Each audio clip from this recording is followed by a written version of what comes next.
ಮಾಡ್ತೀನಿ ಯಾವುದೋ ಟೈಮು. ಹೀಗಾಗಿ ಏನು ತೊಂದರೆ ಇಲ್ಲ. ಅದಕ್ಕೆ ಈಗ ಡಿ ಕೆ ಶಿವಕುಮಾರ್ ಅವರು ಹಿರಿಯ ಸದಸ್ಯರು, ಅವರಿಗೂ ಗೊತ್ತಿದೆ. ರಿಪಿಟೇಷನ್ ಆಗಂಗಿಲ್ಲ, ಇಬ್ರು ಮಾತಾಡಿ. Okay okay. ಇಲ್ಲ, ಮಾನ್ಯ ಅಧ್ಯಕ್ಷರೇ ಹೇಳಿ, ತಾವು ಶುರು ಮಾಡಿ. ನಾನು ಇತ್ತೀಚೆಗೆ ಸದನ ಪ್ರಾರಂಭ ಆಗೋದಕ್ಕಿಂತ 2 ದಿನ ಮುಂಚಿತವಾಗಿ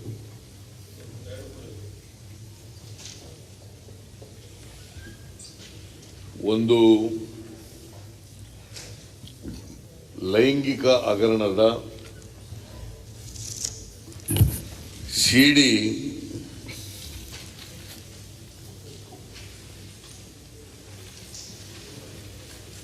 ಎಲ್ಲ ಟಿವಿ ಚಾನೆಲ್ಗಳಲ್ಲಿ,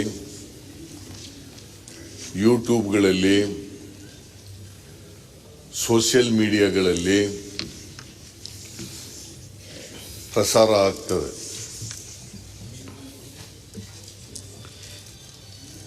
ಅದು ನನ್ನ ಟೇಬಲ್ ಮೇಲೆ ಹೇಗೆ ಪ್ರಸಾರ ಆಯಿತು ಅನ್ನೋದ್ರ ಬಗ್ಗೆ ಇಡೀ ರಾಜ್ಯಕ್ಕೆ ಗೊತ್ತಿರ್ತಕ್ಕಂಥ ವಿಚಾರ, ಇಡೀ ದೇಶಕ್ಕೆ ಗೊತ್ತಿರ್ತಕ್ಕಂಥ ವಿಚಾರ. ಇದು ಆದದ್ದು ಮಾರ್ಚ್ 2021 2ನೇ ತಾರೀಕು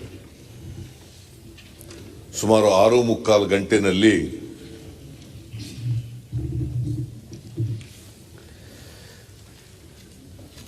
ಒಬ್ಬ ದಿನೇಶ್ ಕಲ್ಲಳ್ಳಿ ಅಂತಕ್ಕಂಥವರು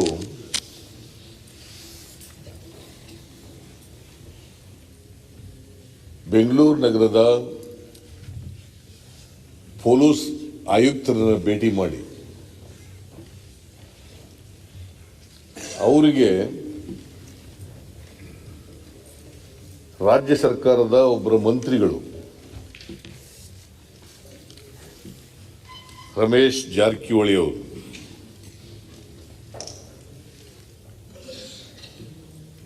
ಅವರು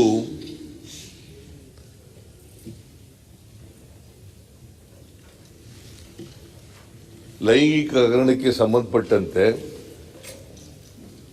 ಅವ್ರಿಗೆ ಸಂಬಂಧಪಟ್ಟಂತೆ ಒಂದು ಸಿಡಿ ಇದೆ, ಅದಕ್ಕೆ ನಾನು ದೂರು ಕೊಡಕ್ಕೆ ಬಂದಿದ್ದೀನಿ ಅಂತೇಳಿ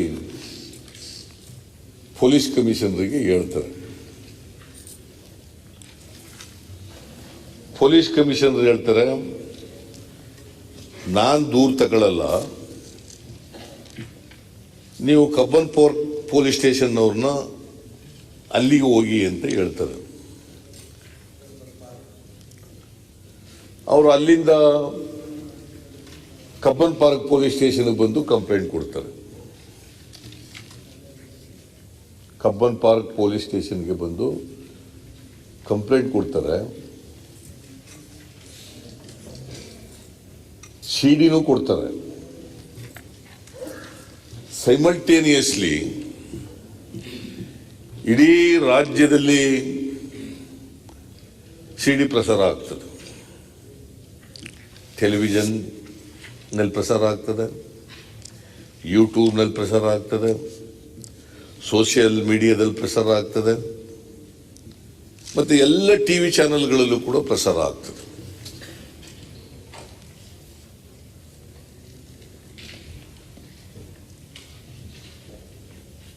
ಅವರು ಒಬ್ಬ ಹೆಣ್ಮಗಳ ಜೊತೆಯಲ್ಲಿ ಇದ್ರು. ಆ ಹೆಣ್ಮಗಳು ಇವರಿಗೆ ಕೆಲಸ ಕೇಳ್ಕೊಂಡು ಹೋಗಿದ್ರು. ಯಾಕಂದ್ರೆ ರಮೇಶ್ ಜಾರಕಿಹೊಳಿ ಅವರು ಸರ್ಕಾರದ ಮಂತ್ರಿ, ಇರಿಗೇಷನ್ ಮಿನಿಸ್ಟರ್. ಅಲ್ಲಿ ಕೆಲಸ ಕೇಳ್ಕೊಂಡು ಹೋದಾಗ ಲೈಂಗಿಕವಾಗಿ ದುರುಪಯೋಗ ಮಾಡ್ಕೊಂಡಿದ್ದಾರೆ.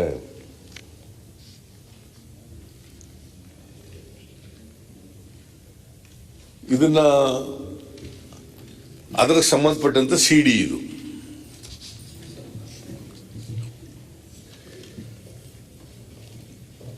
ಈ ದಿನೇಶ್ ಕಲ್ಲಳ್ಳಿ ಅವರು ಕೊಟ್ಟಂತ ಫಿರ್ಯಾದ್ ಇದೆಯಲ್ಲ,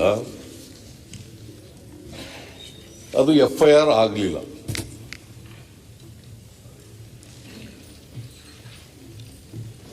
Though there is a cognizable offense in the FIR,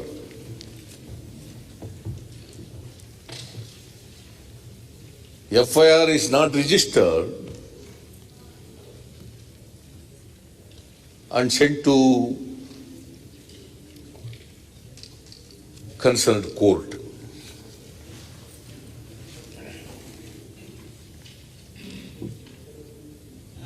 Nor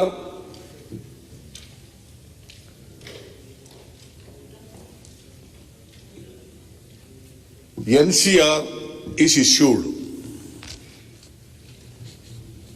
It is neither registered nor NCR is issued to the complainant.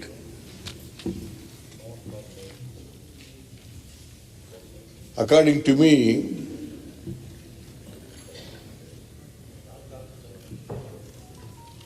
case should have been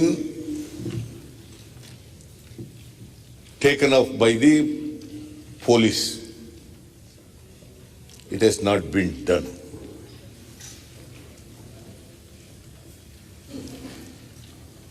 ಇದು ಗೊತ್ತಾದ ಮೇಲೆ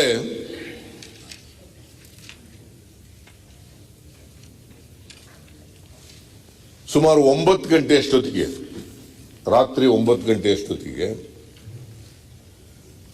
ರಮೇಶ್ ಜಾರಕಿಹೊಳಿ ಅವರು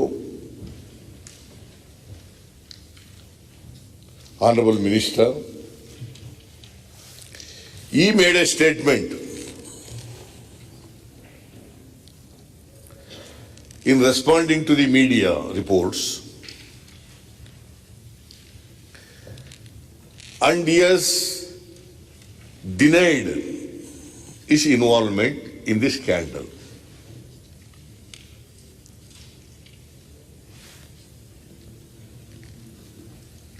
And also he said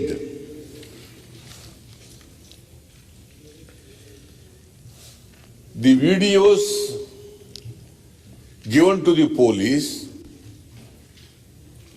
is a fake video. It is a fake video. That is the statement made by Mr. Jarkiole, who is a irrigation minister in the present government. ಅದು ಹೇಳಿದ ಮೇಲೆ 2ನೇ ತಾರೀಕು 9 ಗಂಟೆಗೆ ಅದನ್ನ ಸ್ಟೇಟ್ಮೆಂಟ್ ಕೊಡ್ತಾರೆ. ಆಮೇಲೆ ಅವ್ರ ಮೇಲೆ ಒತ್ತಡಗಳೆಲ್ಲ ಬಂದ ಮೇಲೆ, ಪಾರ್ಟಿಯಿಂದ ಒತ್ತಡ ಬಂದ ಮೇಲೆ, ಟಿವಿ ಚಾನೆಲ್ ಮಾಧ್ಯಮಗಳಿಂದ ಒತ್ತಡ ಬಂದ ಮೇಲೆ, on 3rd March he resigned.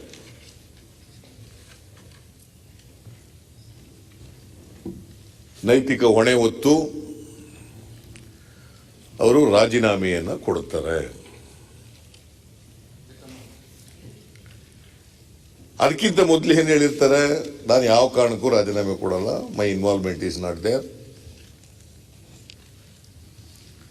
ಇದರ ಹಿಂದೆ ಒಂದು ಷಡ್ಯಂತ್ರ ಇದೆ. There is a big conspiracy behind this. And I am not going to resign. I'll fight it out. ಇದು 3ನೇ ತಾರೀಕು ಆಗ್ತದೆ.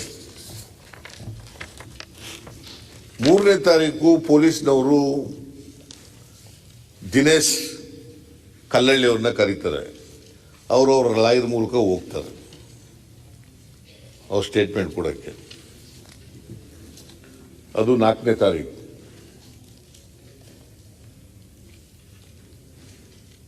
ಇದಾದ್ಮೇಲೆ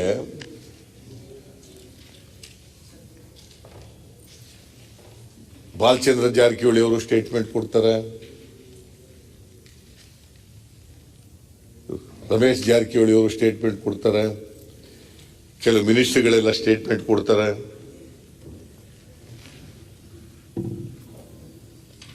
ಕೊಟ್ಟು ರಮೇಶ್ ಜಾರಕಿಹೊಳಿ ಅವರು ಏನ್ ಹೇಳ್ತಾರೆ, ಈ ಸಿಡಿ ತಯಾರು ಮಾಡಕ್ಕೆ ಸುಮಾರು 20 ಕೋಟಿ ರೂಪಾಯಿ ಖರ್ಚಾಗಿದೆ.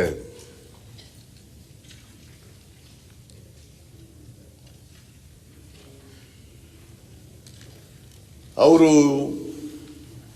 ಪ್ರೆಸ್ ಬಂದು ಹೇಳ್ತಾರೆ, ಇದು ಒಂದು ಅಪಾರ್ಟ್ಮೆಂಟ್ನಲ್ಲಿ, ಅಪಾರ್ಟ್ಮೆಂಟ್ ನಂಬರ್ 4-5 ಇರೋ ಓರಿಯನ್ ಯಶವಂತಪುರದಲ್ಲಿರ್ತಕ್ಕಂಥ ಓರಿಯನ್ ಕೇಳಿಸಲ್ವಾ? ತೆಗೆದೇ ಹಾಕ್ಬಿಡ್ತೀನಿ ಬಿಡಪ್ಪ.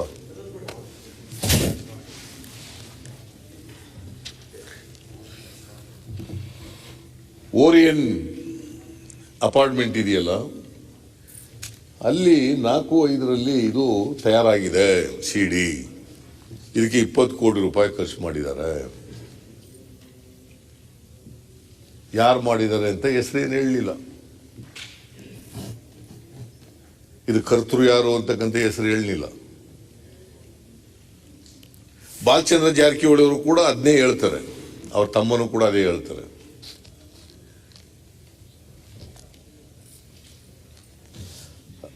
ಇದಾದ್ಮೇಲೆ ರಾಜೀನಾಮೆ ಕೊಟ್ಟ ಮೇಲೆ 6/3/2021 6 ಜನ ಮಾನ್ಯ ಮಂತ್ರಿಗಳು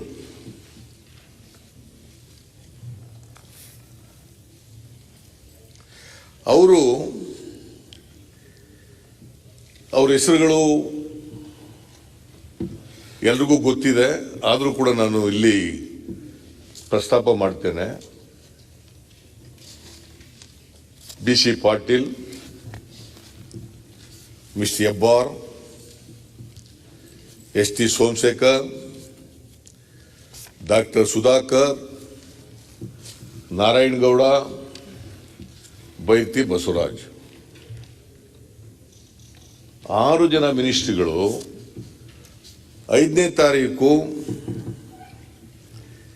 6/5/6 ಸಿಟಿ ಸಿವಿಲ್ ಕೋರ್ಟ್ ಮುಂದೆ ಒಂದು ಸಿವಿಲ್ ಸೂಟ್ ಹಾಕ್ತಾರೆ. Civil suit for permanent injunction. The prayer is permanent injunction. Along with the civil suit, they also filed an interlocutory application seeking temporary injunction.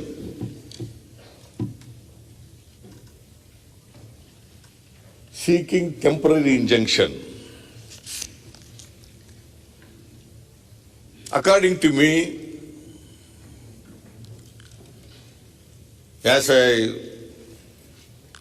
understand the law, there is no cause of action at all.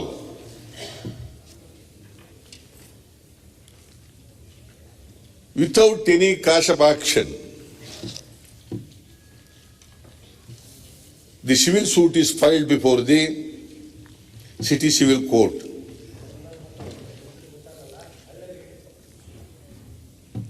Against 67 print media, TV media and social media, and also one Rajsekhar Malali is a 68th defendant. 67 are media and Malali from Ballari. Rajsekhar Malali. None prakara there is no cause of action at all. Because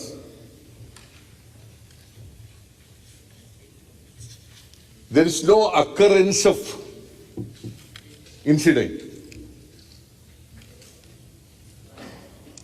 or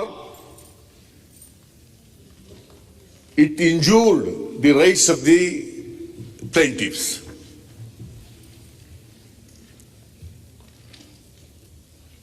If any incident occurs, if it injures the rights of any citizen or plaintiffs, then only cause of action arises. Without any cause of action,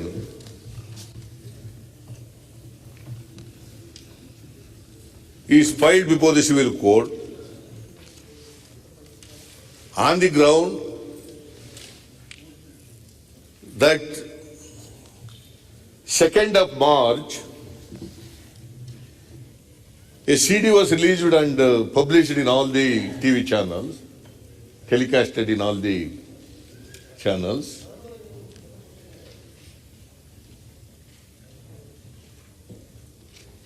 In the CD, Ramesh Jarkivale was said to have been involved. Consequently, he has resigned. It leads to resignation of Mr. Ramesh Jarkivale. And they have mentioned in the plaintiff that it is telecasted in BTV that there are 19 CDs in respect of ministers and MLAs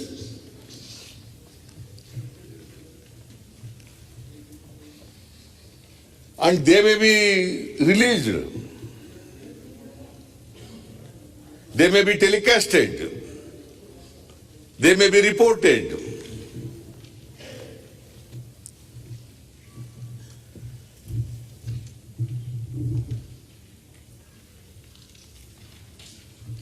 On this ground, so cause of action arises for us. And Rajshekhar Malali also made a statement that there are 19 CDs in respect of MLAs and ministers, other MLAs, ministers and MLAs other than Ramesh Jarkivale.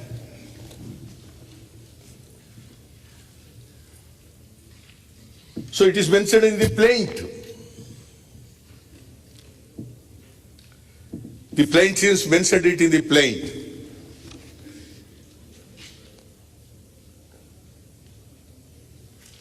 So it is a kalpita.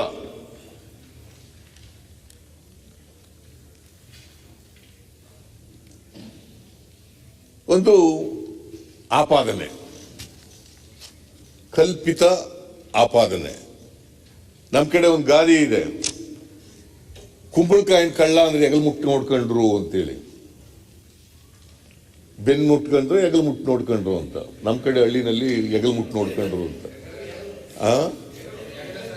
ಎಗಲು ಕುಂಬಳಕಾಯಿನ ಕಳ್ಳ ಅಂದ್ರೆ ಎಗಲ್ ಮುಟ್ಟು ನೋಡ್ಕೊಂಡ್ರು.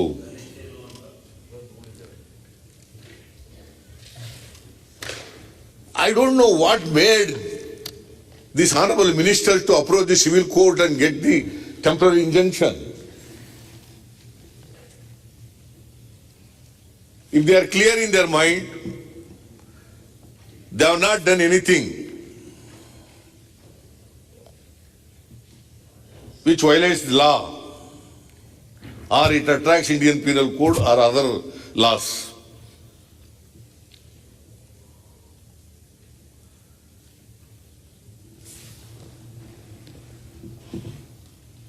Without any evidence or provocation, they filed the suit and got the temporary injunction.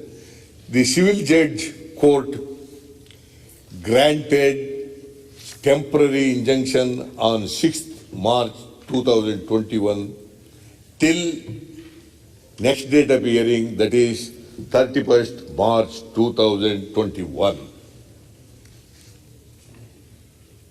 ಅಲ್ಲಿವರೆಗೆ ಕೊಟ್ಟಿದ್ದಾರೆ. 31ರವರೆಗೆ temporary injunction ಕೊಟ್ಟು 67 ಚಾನೆಲ್ಗಳಿಗೆ ಮತ್ತೆ 28ನೇ ರಾಜಶೇಖರ್ ಮಲಾಲಿ ಅವರಿಗೆ ಯಾವುದನ್ನು ಕೂಡ ಪ್ರಸಾರ ಮಾಡಬಾರ್ದು.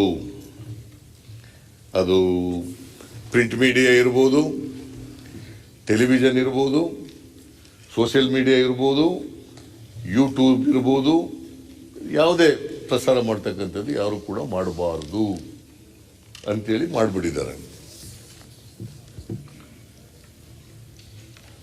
The freedom of expression is given under Article 19 of the Indian Penal Code.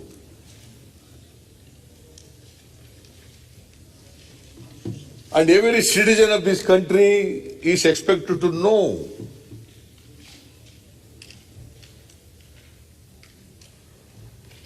what their representatives are doing in the assembly and in the parliament or in the government. It is the right. ಅವ್ರು ಏನು ಹೇಳಿದ್ದಾರೆ, injection ಕೊಡದೆ ಹೋಗ್ಬಿಟ್ರೆ ನಾವು ನಮ್ಮ ಕ್ಷೇತ್ರದಲ್ಲಿ ಜನಸೇವೆ ಮಾಡ್ಕೊಂಡಿದ್ದೀವಿ, ಮಂತ್ರಿಗಳಾಗಿ ಜನಸೇವೆ ಮಾಡ್ಕೊಂಡು ಬಂದಿದ್ದೀವಿ, ರಾಜ್ಯದಲ್ಲಿ ನಮಗೆ ಒಳ್ಳೆ ರೆಪ್ಯುಟೇಷನ್ ಇದೆ, ಇದೆಲ್ಲ ಮಣ್ಣು ಪಾಲಾಗ್ಬಿಡ್ತದೆ, ತೇಜೋವಧಿ ಆಗ್ಬಿಡ್ತದೆ ಅಂತೇಳಿ ಅವರು ಇಂಜೆಕ್ಷನ್ ಅನ್ನು ತಗೊಂಡಿರ್ತಕ್ಕಂಥದ್ದು. ನನಗೆ ಇವರು ಆಲ್ 6 ಮಿನಿಸ್ಟರ್ಸ್ 2 ಸಾರಿ ಓದ್ತಕ್ಕಂತಾರೆ. ಎಸ್ MLA ಓದ್ತಕ್ಕಂತಾರೆ, ಎಸ್ ಮಿನಿಸ್ಟರ್ ಓದ್ತಕ್ಕಂತಾರೆ. I will discharge my duties as a minister without fear and ಯಾವುದೇ ನಮಗೆ ಎಂತದು ಭಯ,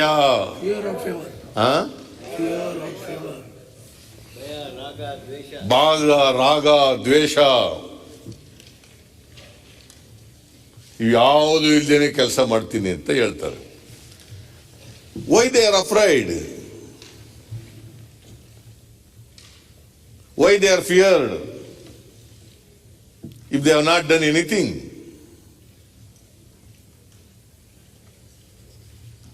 Why they have approached the court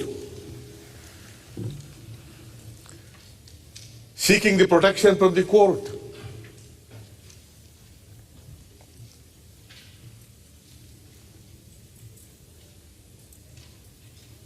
The very fact, ಈಗ ಇವರು ಯಾವುದೇ ಭಯ ಭೀತಿ ಇಲ್ಲದೇನೆ ನಾವು ಮುಕ್ತಿಗಳಾಗಿ ಕೆಲಸ ಮಾಡ್ತೀವಿ, ಸಮಾಜದ ಕೆಲಸ ಮಾಡ್ತೀವಿ, ಸರ್ಕಾರದ ಕೆಲಸ ಮಾಡ್ತೀವಿ ಅಂತನ್ನುವಾಗ ಭಯ ಯಾಕೆ ಇವರಿಗೆ? ಇವರು ಜನರಿಗೆ ಹೆಂಗೆ ರಕ್ಷಣೆ ಕೊಡ್ತಾರೆ? ಇವರು ಅವ್ರ ಕ್ಷೇತ್ರದ ಜನರಿಗೆ, ರಾಜ್ಯದ ಜನರಿಗೆ ಹೆಂಗೆ ರಕ್ಷಣೆ ಕೊಡ್ತಾರೆ? ಅವ್ರಿಗೆ ರಕ್ಷಣೆ ಇಲ್ಲ ಅಂತ ಭಯದಿಂದ ಇರುವಾಗ ಬೇರೆ ಜನರಿಗೆ ಹೆಂಗೆ ರಕ್ಷಣೆ ಕೊಡ್ತಕ್ಕಂಥದ್ದು ಸಾಧ್ಯ ಆಗ್ತದೆ? ಮಾನ್ಯ ಸಭಾಧ್ಯಕ್ಷರೇ, ಒಂದೇ ನಿಮಿಷ. ಇದ್ಯಾಕೆ ಮಧ್ಯದಲ್ಲಿ ಎದ್ದೇಳ್ಬೇಕು ಅಂತ ನಿಮ್ದು ಅಭ್ಯಾಸನ? ಅಲ್ಲ, ಮಾತಾಡ್ಲಿ ಪಾಪ, ನಂದೇನು ತಕರಾರಿಲ್ಲ, ಮಾತಾಡಿ.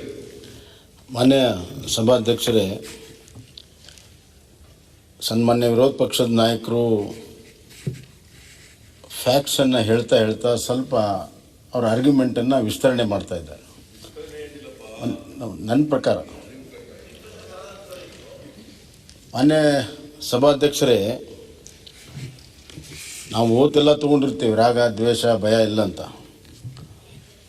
ಇವತ್ತು ಅವರು ಆತಂಕ ಪಟ್ಟಿರುವಂಥದ್ದು ಈ ಷಡ್ಯಂತ್ರಕ್ಕೆ ಯಾರಾದರೂ ಕೂಡ ಆತಂಕ ಪಡುವಂಥದ್ದು. ಯಾಕಂದರೆ ಉದಾಹರಣೆ ಹೇಳ್ಬಿಡ್ತೀನಿ. ನಿಮ್ಮ ಸರ್ಕಾರ ಇದ್ದಾಗ ಒಬ್ಬ ಮಂತ್ರಿಗಳು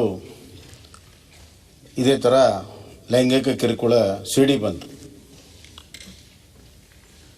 ಮಾಧ್ಯಮದಲ್ಲೆಲ್ಲ ಬಂತು. ಅಲ್ಲಿ ಆ ಹೆಣ್ಮಗಳೇ ಡೈರೆಕ್ಟಾಗಿ ಕಂಪ್ಲೇಂಟ್ ಕೊಟ್ಟಿದ್ಲು. ಅಷ್ಟೆಲ್ಲ ಆದಮೇಲೆ ತಾವು ರೆಸಿಗ್ನೇಷನ್ ತೊಗೊಂಡ್ರಿ. ಅದೇ ಒಂದೇ ನಿಮಿಷ ಅಲ್ಲ, ಅದೆಲ್ಲ ಟೈಮಿಂಗು ಎಲ್ಲರಿಗೂ ಗೊತ್ತಿರೋ ವಿಚಾರ. ತಾವು ರೆಸಿಗ್ನೇಷನ್ ತೊಗೊಂಡ್ರಿ, ಅದಾದ ಮೇಲೆ ಒಂದು ಇಂಕ್ವೈರಿ ಕೂಡ ನೀವು ಮಾಡಿಸಿದ್ರಿ. ಆ ಇಂಕ್ವೈರಿಯಲ್ಲಿ ಏನಾಯಿತು, ಅದು ಫೇಕ್ ಸಿ ಡಿ ಅಂತ ಬಂತು, ಕಾನ್ಸ್ಪಿರಸಿ ಫೇಕ್ ಸಿ ಡಿ ಅಂತೆಲ್ಲ ಬಂತು. ಈಗ ಯಾವ ಸಚಿವರು ಅವತ್ತು ರಾಜೀನಾಮೆ ಕೊಟ್ಟಿದ್ರು ಅವ್ರ ಸ್ಥಾನ ಕಳ್ಕೊಂಡ್ರು, ಮರ್ಯಾದೆನೂ ಕಳ್ಕೊಂಡ್ರು, ಎಲ್ಲ ಕಳ್ಕೊಂಡ್ರು. ಅದನ್ನು ರಿಸ್ಟೋರ್ ಮಾಡೋಕ್ಕಾಗಲಿಲ್ಲ. ನಾನು ಅವ್ರ ತರಪಿ ಮಾತಾಡ್ತೀನಿ ಅಂತಲ್ಲ, ಒಂದು ಘಟನೆ ನಡೆದಂಥ ಸಂದರ್ಭದಲ್ಲಿ ಅದನ್ನು ರಿಸ್ಟೋರ್ ಮಾಡೋಕ್ಕಾಗದಿರುವಂಥ ಸಂದರ್ಭದಲ್ಲಿ ಯಾರು ಷಡ್ಯಂತ್ರಕ್ಕೆ ಒಳಗಾಗಿದ್ದಾರೆ ಅಥವಾ ಒಳಗಾಗ್ತಾರೆ ಅದಕ್ಕೆ ರಕ್ಷಣೆ ಕೊಡೋದಕ್ಕೆ ಕಾನೂನಿದೆ, ಕೋರ್ಟ್ ಇದೆ.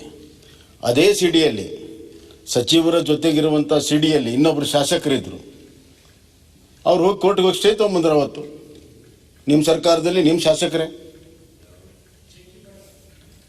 ಅಲ್ಲಿ ಹೇಳಿದ್ರು ನೋಡಿ, ಅವ್ರು ಹೇಳ್ತಾರೆ, ಹೆಸರು ಹೇಳ್ತಾರೆ.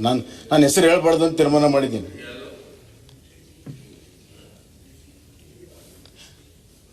ಅವರೇ ಹೋಗಿ ಕೋರ್ಟಲ್ಲಿ ಸ್ಟೇ ತೊಗೊಂಬಂದರು. ಯಾಕಂದರೆ ಈ ಒಂದು ಷಡ್ಯಂತ್ರದಲ್ಲಿ ನಾನು ಭಾಗಿಯಾಗಿದ್ದೇನೆ ಅಂತ ಅವ್ರಿಗೆ ಆತಂಕ ಬಂತು. ಕುಂಬಳಕಾಯಿ ಕಳ್ಳ ಅಂತ ಹೆಗಲ್ಮುಟ್ಟು ನೋಡ್ಕೊಳ್ಳೋ ಪ್ರಶ್ನೆ ಯಾವಾಗ ಇರಲಿಲ್ವಾ? ಹೀಗಾಗಿ ಒಂದು ಘಟನೆ ಆದಾಗ ಅದರ ಪರಿಣಾಮಗಳು ಸುತ್ತಲೂ ಏನಾಗ್ತದೆ ಅನ್ನುವಂಥದ್ದು ಇಡೀ ಸಮಾಜಕ್ಕೆ ಗೊತ್ತಿದೆ, ನಮಗೂ ಗೊತ್ತಿದೆ. ಅದಕ್ಕಾಗಿ ಆ ಷಡ್ಯಂತ್ರಕ್ಕೆ ರಕ್ಷಣೆ ತೆಗೆದುಕೊಳ್ಳೋ ಸಲುವಾಗಿ ಕೋರ್ಟ್ನಲ್ಲಿ ಕಾನೂನು ಪ್ರಕಾರ ಅಧಿಕಾರ ಇದೆ, ಆ ಅಧಿಕಾರನ ಅವ್ರು ಚಲಾಯಿಸಿದ್ದಾರೆ. ತಪ್ಪೇನಿದೆ? ಹಂಗಂದ್ರೆ ಎಲ್ಲರೂ ಈ ಥರ fake C D, fabricated C D ಮಾಡ್ತಾ ಹೋದರೆ ನಾಳೆ ನಮ್ಮ ಮೇಲೂ ಬರ್ಬೋದು, ಅವ್ರ ಮೇಲೂ ಬರ್ಬೋದು, ಯಾರ ಮೇಲೂ ಕೂಡ ಬರ್ಬೋದು.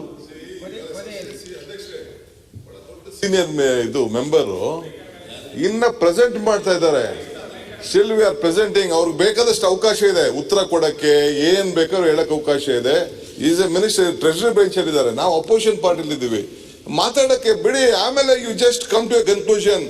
ನಾವು ನಿಮ್ಗೆ ಬೇರೆ ವಿಷಯದಲ್ಲಿ ಕನ್ವಿನ್ಸ್ ಮಾಡ್ಲಿಕ್ಕೆ ಏನ್ ನಡೀತು ನಾನು ಏನ್ ಹೇಳ್ತೀನಿ ಅಂತ ಪ್ರಯತ್ನ ಮಾಡ್ತಾ ಇದೀವಿ. ಅಲ್ಲಲ್ಲ, ನಾವು ಏನ್ ಹೇಳ್ತೇವೆ ಕೇಳಿ ಸರ್, ಪ್ಲೀಸ್ ಕೇಳಕ್ಕೆ ಕೂತಿರೋದು, ಪೇಷನ್ಸ್ ಇಯರ್ ಕೇಳಿ ನೀವು ಉತ್ತರ ಕೊಡಿ. ಅವ್ರು ನೋಡಿ, ನಮ್ಗೆ ಬರೀ ಹೇಳಕ್ ಮಾತ್ರ ಇದೆ, ನಿಮ್ಗೆ ಅಟ್ಲೀಸ್ಟ್ ಉತ್ತರ ಕೊಡಕ್ ನಿಮ್ಗೆ ಅವಕಾಶ ಇದೆಯಲ್ಲ. ಒಂದೇ ನಿಮಿಷ, ನಮ್ಗೆ ಹೇಳಕ್ಕೂ ಅವಕಾಶ ಇಲ್ವಾ? ಅಲ್ಲಿ ನಿಮ್ಗೆ ಪೂರ್ತಿ ಹೇಳೋ ಅವಕಾಶ ಇದೆ, ನಿಮ್ಗಂತೂ ವಿಶೇಷವಾದ ಅವಕಾಶ ಇದೆ. ನಮ್ಮ ವಿರೋಧ ಪಕ್ಷದ ನಾಯಕರು ಅಲ್ಲಿವರೆಗೂ ಫ್ಯಾಕ್ಟ್ಸ್ ಹೇಳ್ತಾ ಇದ್ರೆ ನಾನು ಸುಮ್ಮನೆ ಕೂತಿದ್ದೇನೆ. ಅವ್ರ ಆರ್ಗ್ಯುಮೆಂಟ್ ಅನ್ನ ವಿಸ್ತರಣೆ ಮಾಡಿದಾಗ ಐ ಥಾಟ್ ಕರೆಕ್ಟ್ ಇಟ್, ಅಷ್ಟೇ. ಮುಂದುವರಿಸಿ.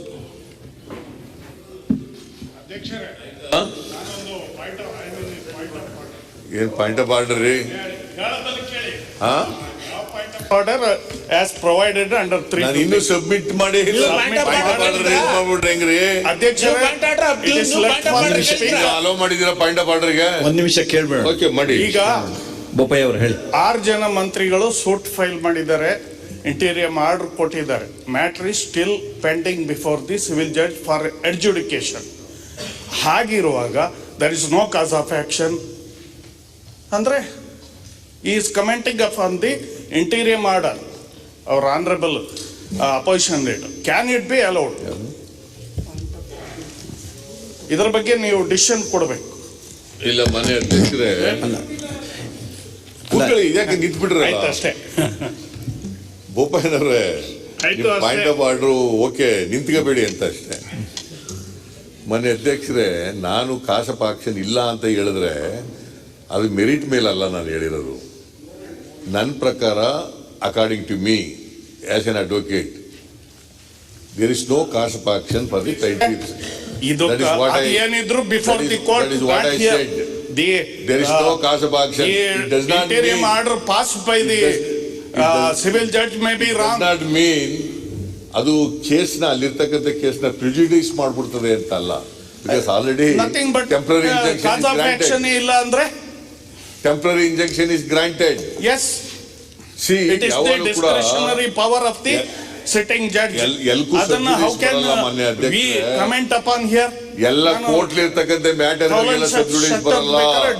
ಹಾಗಾದ್ರೆ ಲೆಜಿಸ್ಲೇಚರ್ ಒಂದು ಪಾರ್ಲಿಮೆಂಟ್ ಇವ್ರಿಗಿರ್ತಕ್ಕಂಥ ಜವಾಬ್ದಾರಿಗಳೇನು ಹಾಗಾದ್ರೆ? It is the discretion of the speaker. Yes, I raised you pass any question. It prejudices the proceedings of the matter which is all pending. No, according to me, it does not prejudice ಮಾನ್ಯ the matter which is already there in the court. Sir Otherwise, that does not amount to prejudice. Sir it is I am not speaking on merit of the case. Bommai ಸಾಹೇಬ್ರು ಮಾತಾಡ್ಲಿ ಬಿಡಿ I am sir. not speaking on the merit of the Sir. case. Bommai ಈಗ this matter is a settled matter sir.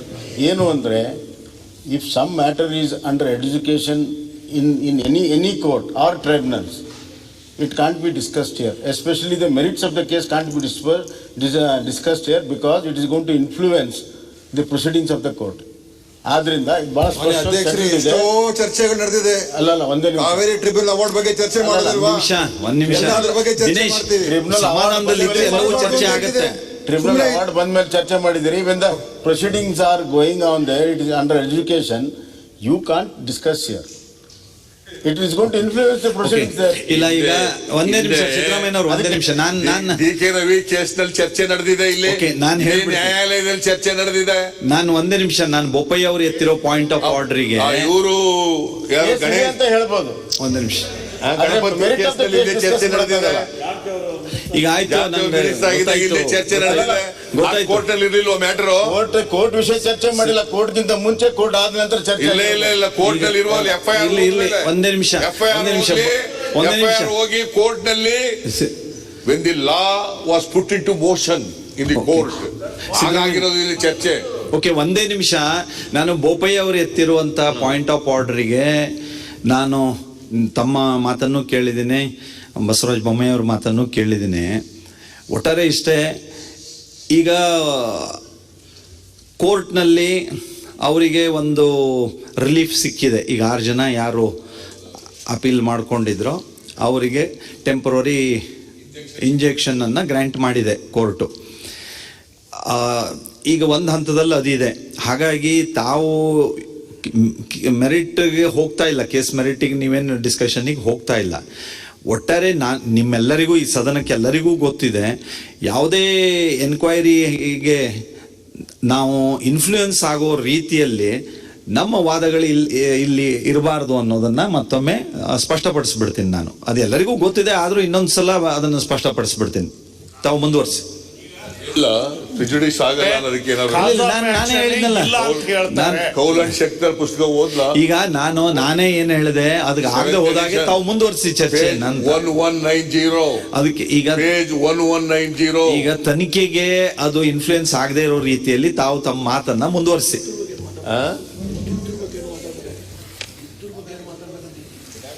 ಅದರಿಂದ ಮಾನ್ಯ ಅಧ್ಯಕ್ಷರೇ, ನಾನು ಯಾಕೆ ಇದನ್ನು ಪ್ರಸ್ತಾಪ ಮಾಡಿದೆ ಅಂತಂದ್ರೆ, ಕರ್ನಾಟಕದ ಇತಿಹಾಸದಲ್ಲಿ ಈ ತರ ಮಂತ್ರಿಗಳು ಕೋರ್ಟ್ಗೆ ಹೋಗಿ ನಮಗೆ ಭಯ ಇದೆ, ಆತಂಕ ಇದೆ ಅಂತೇಳಿ ನಮ್ಮ ಮೇಲೆ ಸಿಡಿ ಬಿಡುಗಡೆ ಆಗ್ಬೋದು, ನಮ್ಮ ಕ್ಯಾರೆಕ್ಟರ್ ಅಸಾಸಿನೇಷನ್ ಆಗ್ಬೋದು, ನಮ್ಮ ತೇಜೋವಧಿ ಆಗ್ಬೋದು ಅಂತೇಳಿ ಕೋರ್ಟ್ಗೆ ಹೋಗಿ ಮಂತ್ರಿಗಳು ಸ್ವಾತಂತ್ರ್ಯ ಬಂದ ಮೇಲೆ ಕರ್ನಾಟಕದ ಇತಿಹಾಸದಲ್ಲಿ ಯಾವ ಮಂತ್ರಿನೂ ಕೂಡ ಹೋಗಿ ತಗೊಂಡಿಲ್ಲ. ನನ್ನ ಪ್ರಕಾರ 4 ಜನ ಮಂತ್ರಿಗಳು ರಾಜೀನಾಮೆ ಕೊಟ್ಟಿದ್ದಾರೆ. ಒಬ್ರು ಕಿತ್ತೂರ್ ಅಂತ, ಒಬ್ರು ಹಿಂದೆ ಒಬ್ರು ಇವರು ಯಾರು ಮೇಟಿ ಅವರು, ಇನ್ನೊಬ್ರು ರಮೇಶ್ ಜಾರಕಿಹೊಳಿ. ಈಗ ಇವರು 6 ಜನ, 6 ಜನ ಮಂತ್ರಿಗಳು ಕೋರ್ಟ್ಗೆ ಹೋಗಿ ಪರ್ಮನೆಂಟ್ ಇಂಜೆಕ್ಷನ್ ಕೇಳಿ ಟೆಂಪರರಿ ಇಂಜೆಕ್ಷನ್ ತಗೊಂಡು ಪ್ರೊಟೆಕ್ಷನ್ ಅಲ್ಲಿ ಇರ್ತಕ್ಕಂಥದ್ದು ಕರ್ನಾಟಕದ ಇತಿಹಾಸದಲ್ಲಿ ಇದೇ ಮೊದಲು. ಹಿಂದೆ ಯಾವ ಕಾಲದಲ್ಲೂ ಕೂಡ ಇದು ನಡೆದಿರಲಿಲ್ಲ. ಶಾಸಕರು ಬಹಳ ಜನ ನಿಮ್ಮ ಇವರು ತಗೊಂಡಿದ್ದಾರೆ, ರೋಣದವರು ತಗೊಂಡಿದ್ದಾರೆ. ರೋಣದವರು ತಗೊಂಡವ್ರೆ ಅದ್ ಹೇಳೋದೇ ಇಲ್ಲ ನೀವು. ಇದೆ, ನಾನು ಅದೇ ಹೇಳ್ತಾ ಇರೋದು. ಶಾಸಕರು ತಗೊಂಡಿದ್ದಾರೆ. ಮಿನಿಸ್ಟ್ರು ನಾನು ಯಾರು- ನೋಡಿ ಓದ್ ತಗೊಳ್ಳೋದಿದೆಯಲ್ಲ, MLA ನಾನು ಭಯದಿಂದ ಪ್ರಿಜುಡಿಸ್ ಇಂದ ಅಥವಾ ರಾಗದ್ವೇಷಗಳಿಂದ ಮಾಡ್ತೀನಿ ಅಂತ ಓದ್ ತಗೊಳ್ಳಲ್ಲ. ಮಿನಿಸ್ಟ್ರು ತಗೋತಾರೆ. ಅಲ್ಲಲ್ಲ ಸರ್, ಈಗ ಮಿನಿಸ್ಟ್ರು ತಗೋತಾರೆ. ಅಲ್ಲಲ್ಲ ಈಗ ಓದ್ಲ ನಾನು ಓದ್ಲ ಸದಸ್ಯರಿಗೆ ಯಾವ ತರ ಓದ್ತಿದೆ, ಸದಸ್ಯರಿಗೆ ಯಾವ ಓದ್ತಿದೆ. ಅಲ್ಲ ಆಮೇಲೆ ಏನ್ ಹೇಳ್ತಾರೆ, 19 ಸಿಡಿಗಳಿರ್ಬಹುದು. ಇವ್ರಿಗೆ ಹೆಂಗ್ ಗೊತ್ತಾಯ್ತು? ಯಾರು ಯಾರು ಅವ್ರು ಹೇಳೋದಕ್ಕೆ ಗೊತ್ತಾಯ್ತು. ಯಾರೋ ಒಬ್ರು ಸ್ಟೇಟ್ಮೆಂಟ್ ಕೊಟ್ಟಿದ್ದಾರೆ. ಅದೇ ಇವ್ರು ಯಾಕೆ ತಗೊಳ್ಳಿಲ್ಲ? ಗೋಪಾಲ ಯಾಕೆ ತಗೊಳ್ಳಿಲ್ಲ? ಹೋಗಿ ಗೋಪಾಲ ಯಾಕೆ ತಗೊಳ್ಳಿಲ್ಲ? ಬಾಂಬೆಗೆ ಹೋಗಿದ್ದವರಲ್ಲ, ಮುಂಬೈಗೆ ಅಲ್ಲಲ್ಲ ಅವ್ರು ಯಾಕೆ ಗೋಪಾಲ ಯಾಕೆ ತಗೊಳ್ಳಿಲ್ಲ? ಅವ್ರ ಹೆಸರು ಯಾಕೆ ಹೇಳ್ತೀರಿ? ಕೌನ್ಸಿಲ್ ಅಲ್ಲಿ MTB ನಾಗರಾಜ ಯಾಕೆ ತಗೊಳ್ಳಿಲ್ಲ? ಅವ್ರ ನೀವ್ ಹೆಂಗ್ ಹೇಳ್ತೀರಿ ಅವ್ರ ಹೆಸರು? ಕೌನ್ಸಿಲ್ ಅಲ್ಲಿ ನಾನು ಇರಲಿಲ್ಲ ಇದ್ರೆ ನಾವು ನೀವ್ ಹೆಂಗ್ ಹೆಸರು ಹೇಳ್ತೀರಿ? ಲೇಟ್ ಆಯ್ತು ಹೇಳ್ತೀರಿ ಅವ್ರ ಯಾಕೆ ತಗೊಳ್ಳಿಲ್ಲ ಅಂದ್ರೆ? ಗೋಪಾಲ ಹೇಳಿ ಹೇಳ್ತಾರೆ, ಇವ್ರು ಯಾರು ನಾನು ತಗೊಂಡಿಲ್ಲ. ಕೌನ್ಸಿಲ್ ಏನು ಮಾಡಿಲ್ಲ ಅಂದ್ರೆ ತಗೊಂಡಿಲ್ಲ ಇಲ್ಲ ಕೌನ್ಸಿಲ್ ಅಲ್ವೇಂದ್ರೆ ಹೇಳೋದು ಗೋಪಾಲಯ್ಯ ಅವ್ರ ಕೌನ್ಸಿಲ್ ಪಾಪ ಅಲ್ಲಿ ಗೋಪಾಲ ಇದ್ದೆ, ಏನು ಮಾಡಿಲ್ಲ ಅದರಿಂದ ತಗೊಂಡಿಲ್ಲ. ಇಲ್ಲ ಇದು ಸರಿ ಅಲ್ಲ. ಇದು ಸರಿ ಅಲ್ಲ. ಅವ್ರು ಹೇಳಿದ್ರೆ ಪತ್ರಿಕೆಯಲ್ಲಿ ಬಂದಿದೆ. ಇದು ಸರಿ ಅಲ್ಲ ಸರ್. ಈಗ 6 ಜನ ಅವ್ರು ಕೋರ್ಟ್ಗೆ ಹೋಗಿದ್ದಾರೆ ಅಂತ ಹೇಳಿದಾರೆ, ಆಯ್ತು. ಇವ್ರ ಯಾಕೆ ತಗೊಂಡಿಲ್ಲ ಅವ್ರ ಯಾಕೆ ತಗೊಂಡಿಲ್ಲ ಅಂತ ಹೆಸರು ಹೇಳಿಸ್ತಿರಲ್ಲ ನೀವು ಇಲ್ಲಿ. ನಾವು ಹೇಳ್ಬೋದು ನೀವ್ ಯಾಕೆ ತಗೊಂಡಿಲ್ಲ ನೀವ್ ಯಾಕೆ ತಗೊಂಡಿಲ್ಲ. ಹೌದು, ನನಗೂ ಹೇಳಿ. ಗೋಪಾಲ ನೀವ್ ಯಾಕೆ ತಗೊಂಡಿಲ್ಲ ಅಂತ ನನಗೂ ಹೇಳಿ. ನಾನು ಕೋರ್ಟ್ ಹೋಗಿದ್ದೀನಾ? ಅಲ್ಲ 19 ಜನ ನಾನು ಕೋರ್ಟ್ ಹೋಗಿದ್ದೀನಿ ಅಂದ್ರೆ 19 ಜನ ಯಾರು ಹೇಳಿದ್ದಾರೆ. 19 ಜನ ಯಾರ್ಯಾರು ಆ ಕಡೆಯವರು ಇರ್ಬೋದು, ಈ ಕಡೆನೂ ಇರ್ಬೋದು. ಕೇವಲ ಪಾಪ ಆ ಕಡೆಯವರಲ್ಲ ಈ ಕಡೆಯವರಲ್ಲ ಇಲ್ಲಿ ಇವರೇ ಮೆನ್ಷನ್ ಮಾಡಿದ್ದಾರೆ. ಬಸವರಾಜ್ ಆಮೇಲೆ ಉತ್ತರ ಕೊಡುವ ಕೊಡ್ರಿ ನೀವು. ಅಲ್ಲ ಈಗ ನೀವು ಪ್ಲೀಸ್ ನಾನು ಕೂತ್ಕೊಂಡಿದ್ದೆ, ಪ್ಲೀಸ್ ನಾನೇನು ಹೇಳೋದು, please tell all these things in your reply.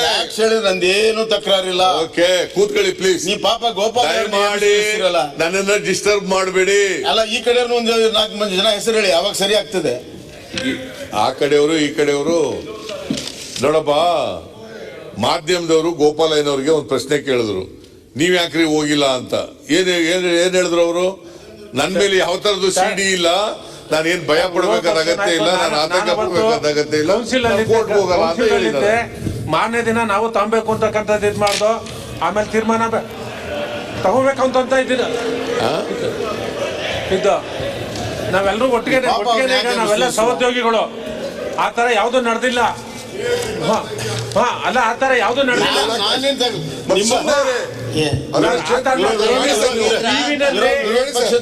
ಟಿವಿನಲ್ಲಿ ನಮ್ಮನ್ನು ಸೇರಿ ಪ್ರಚಾರ ಆಯ್ತದೆ ಅಂತಕ್ಕಂಥ ಭಯದಿಂದ ತಾಂಡಿರ್ತಕ್ಕಂಥದ್ದು. ಟಿವಿನಲ್ಲಿ ರಮೇಶ್ ಜಾರಕಿಹೊಳಿ ಅವ್ರ ಜೊತೆ ನಮ್ಮನ್ನು ಸೇರಿಸಿ ಇದ್ ಮಾಡ್ತಾರೆ, ನಾವೇನು ರಾಜೀನಾಮೆ ಕೊಟ್ಟೋಗಿದ್ದು ಅಂತ ಸಂದರ್ಭದಲ್ಲಿ ನಾನು ತಾಂಡಿರ್ತಕ್ಕಂಥದ್ದು. ಅವತ್ತು ನಾನು ಇಲ್ಲಿರ್ಲಿಲ್ಲ, ಕೌನ್ಸಿಲ್ ಅಲ್ಲಿ ಇದ್ದೆ. ಕೌನ್ಸಿಲ್ ಇಂದ ಮುಗಿಸ್ಕೊಂಡು ನಾನು ಜಿಂದಾಲ್ಗೆ ಹೋಯ್ತು, ಜಿಂದಾಲ್ಗೆ ಹೋದೆ. ಮಾರನೇ ದಿನ ಬರ್ತಕ್ಕಂಥ ತಗೊಂಡಿದ್ದು ನಾವೆಲ್ಲ ಒಟ್ಟಿಗೆ ಇದ್ದೀವಿ. ನಾವೇನು 17 ಜನ ಇದ್ದೀವಿ, ನಾವೆಲ್ಲ ಒಟ್ಟಿಗೆ ಇದ್ದೀವಿ. ನಾನು ನೀವು ಒಟ್ಟಿಗೆ ಇರ್ಲಿಕ್ಕೆ, ಒಟ್ಟಿಗೆ ಮುಂದುವರಿಲಿಕ್ಕೆ, ಇನ್ನೊಂದು ಜನ್ಮದಲ್ಲೂ ಮುಂದುವರಿಲಿಕ್ಕೆ ಐ ಹ್ಯಾವ್ ನೋ ಅಬ್ಜೆಕ್ಷನ್. ಇನ್ನೊಂದು ಜನ್ಮ ಇದ್ರೆ, ನನ್ನ ಪ್ರಕಾರ ಜನ್ಮ ಇಲ್ಲ. ಬಸವಾದಿ ಶರಣರ ಪ್ರಕಾರ ಇನ್ನೊಂದು ಜನ್ಮ ಇಲ್ಲ.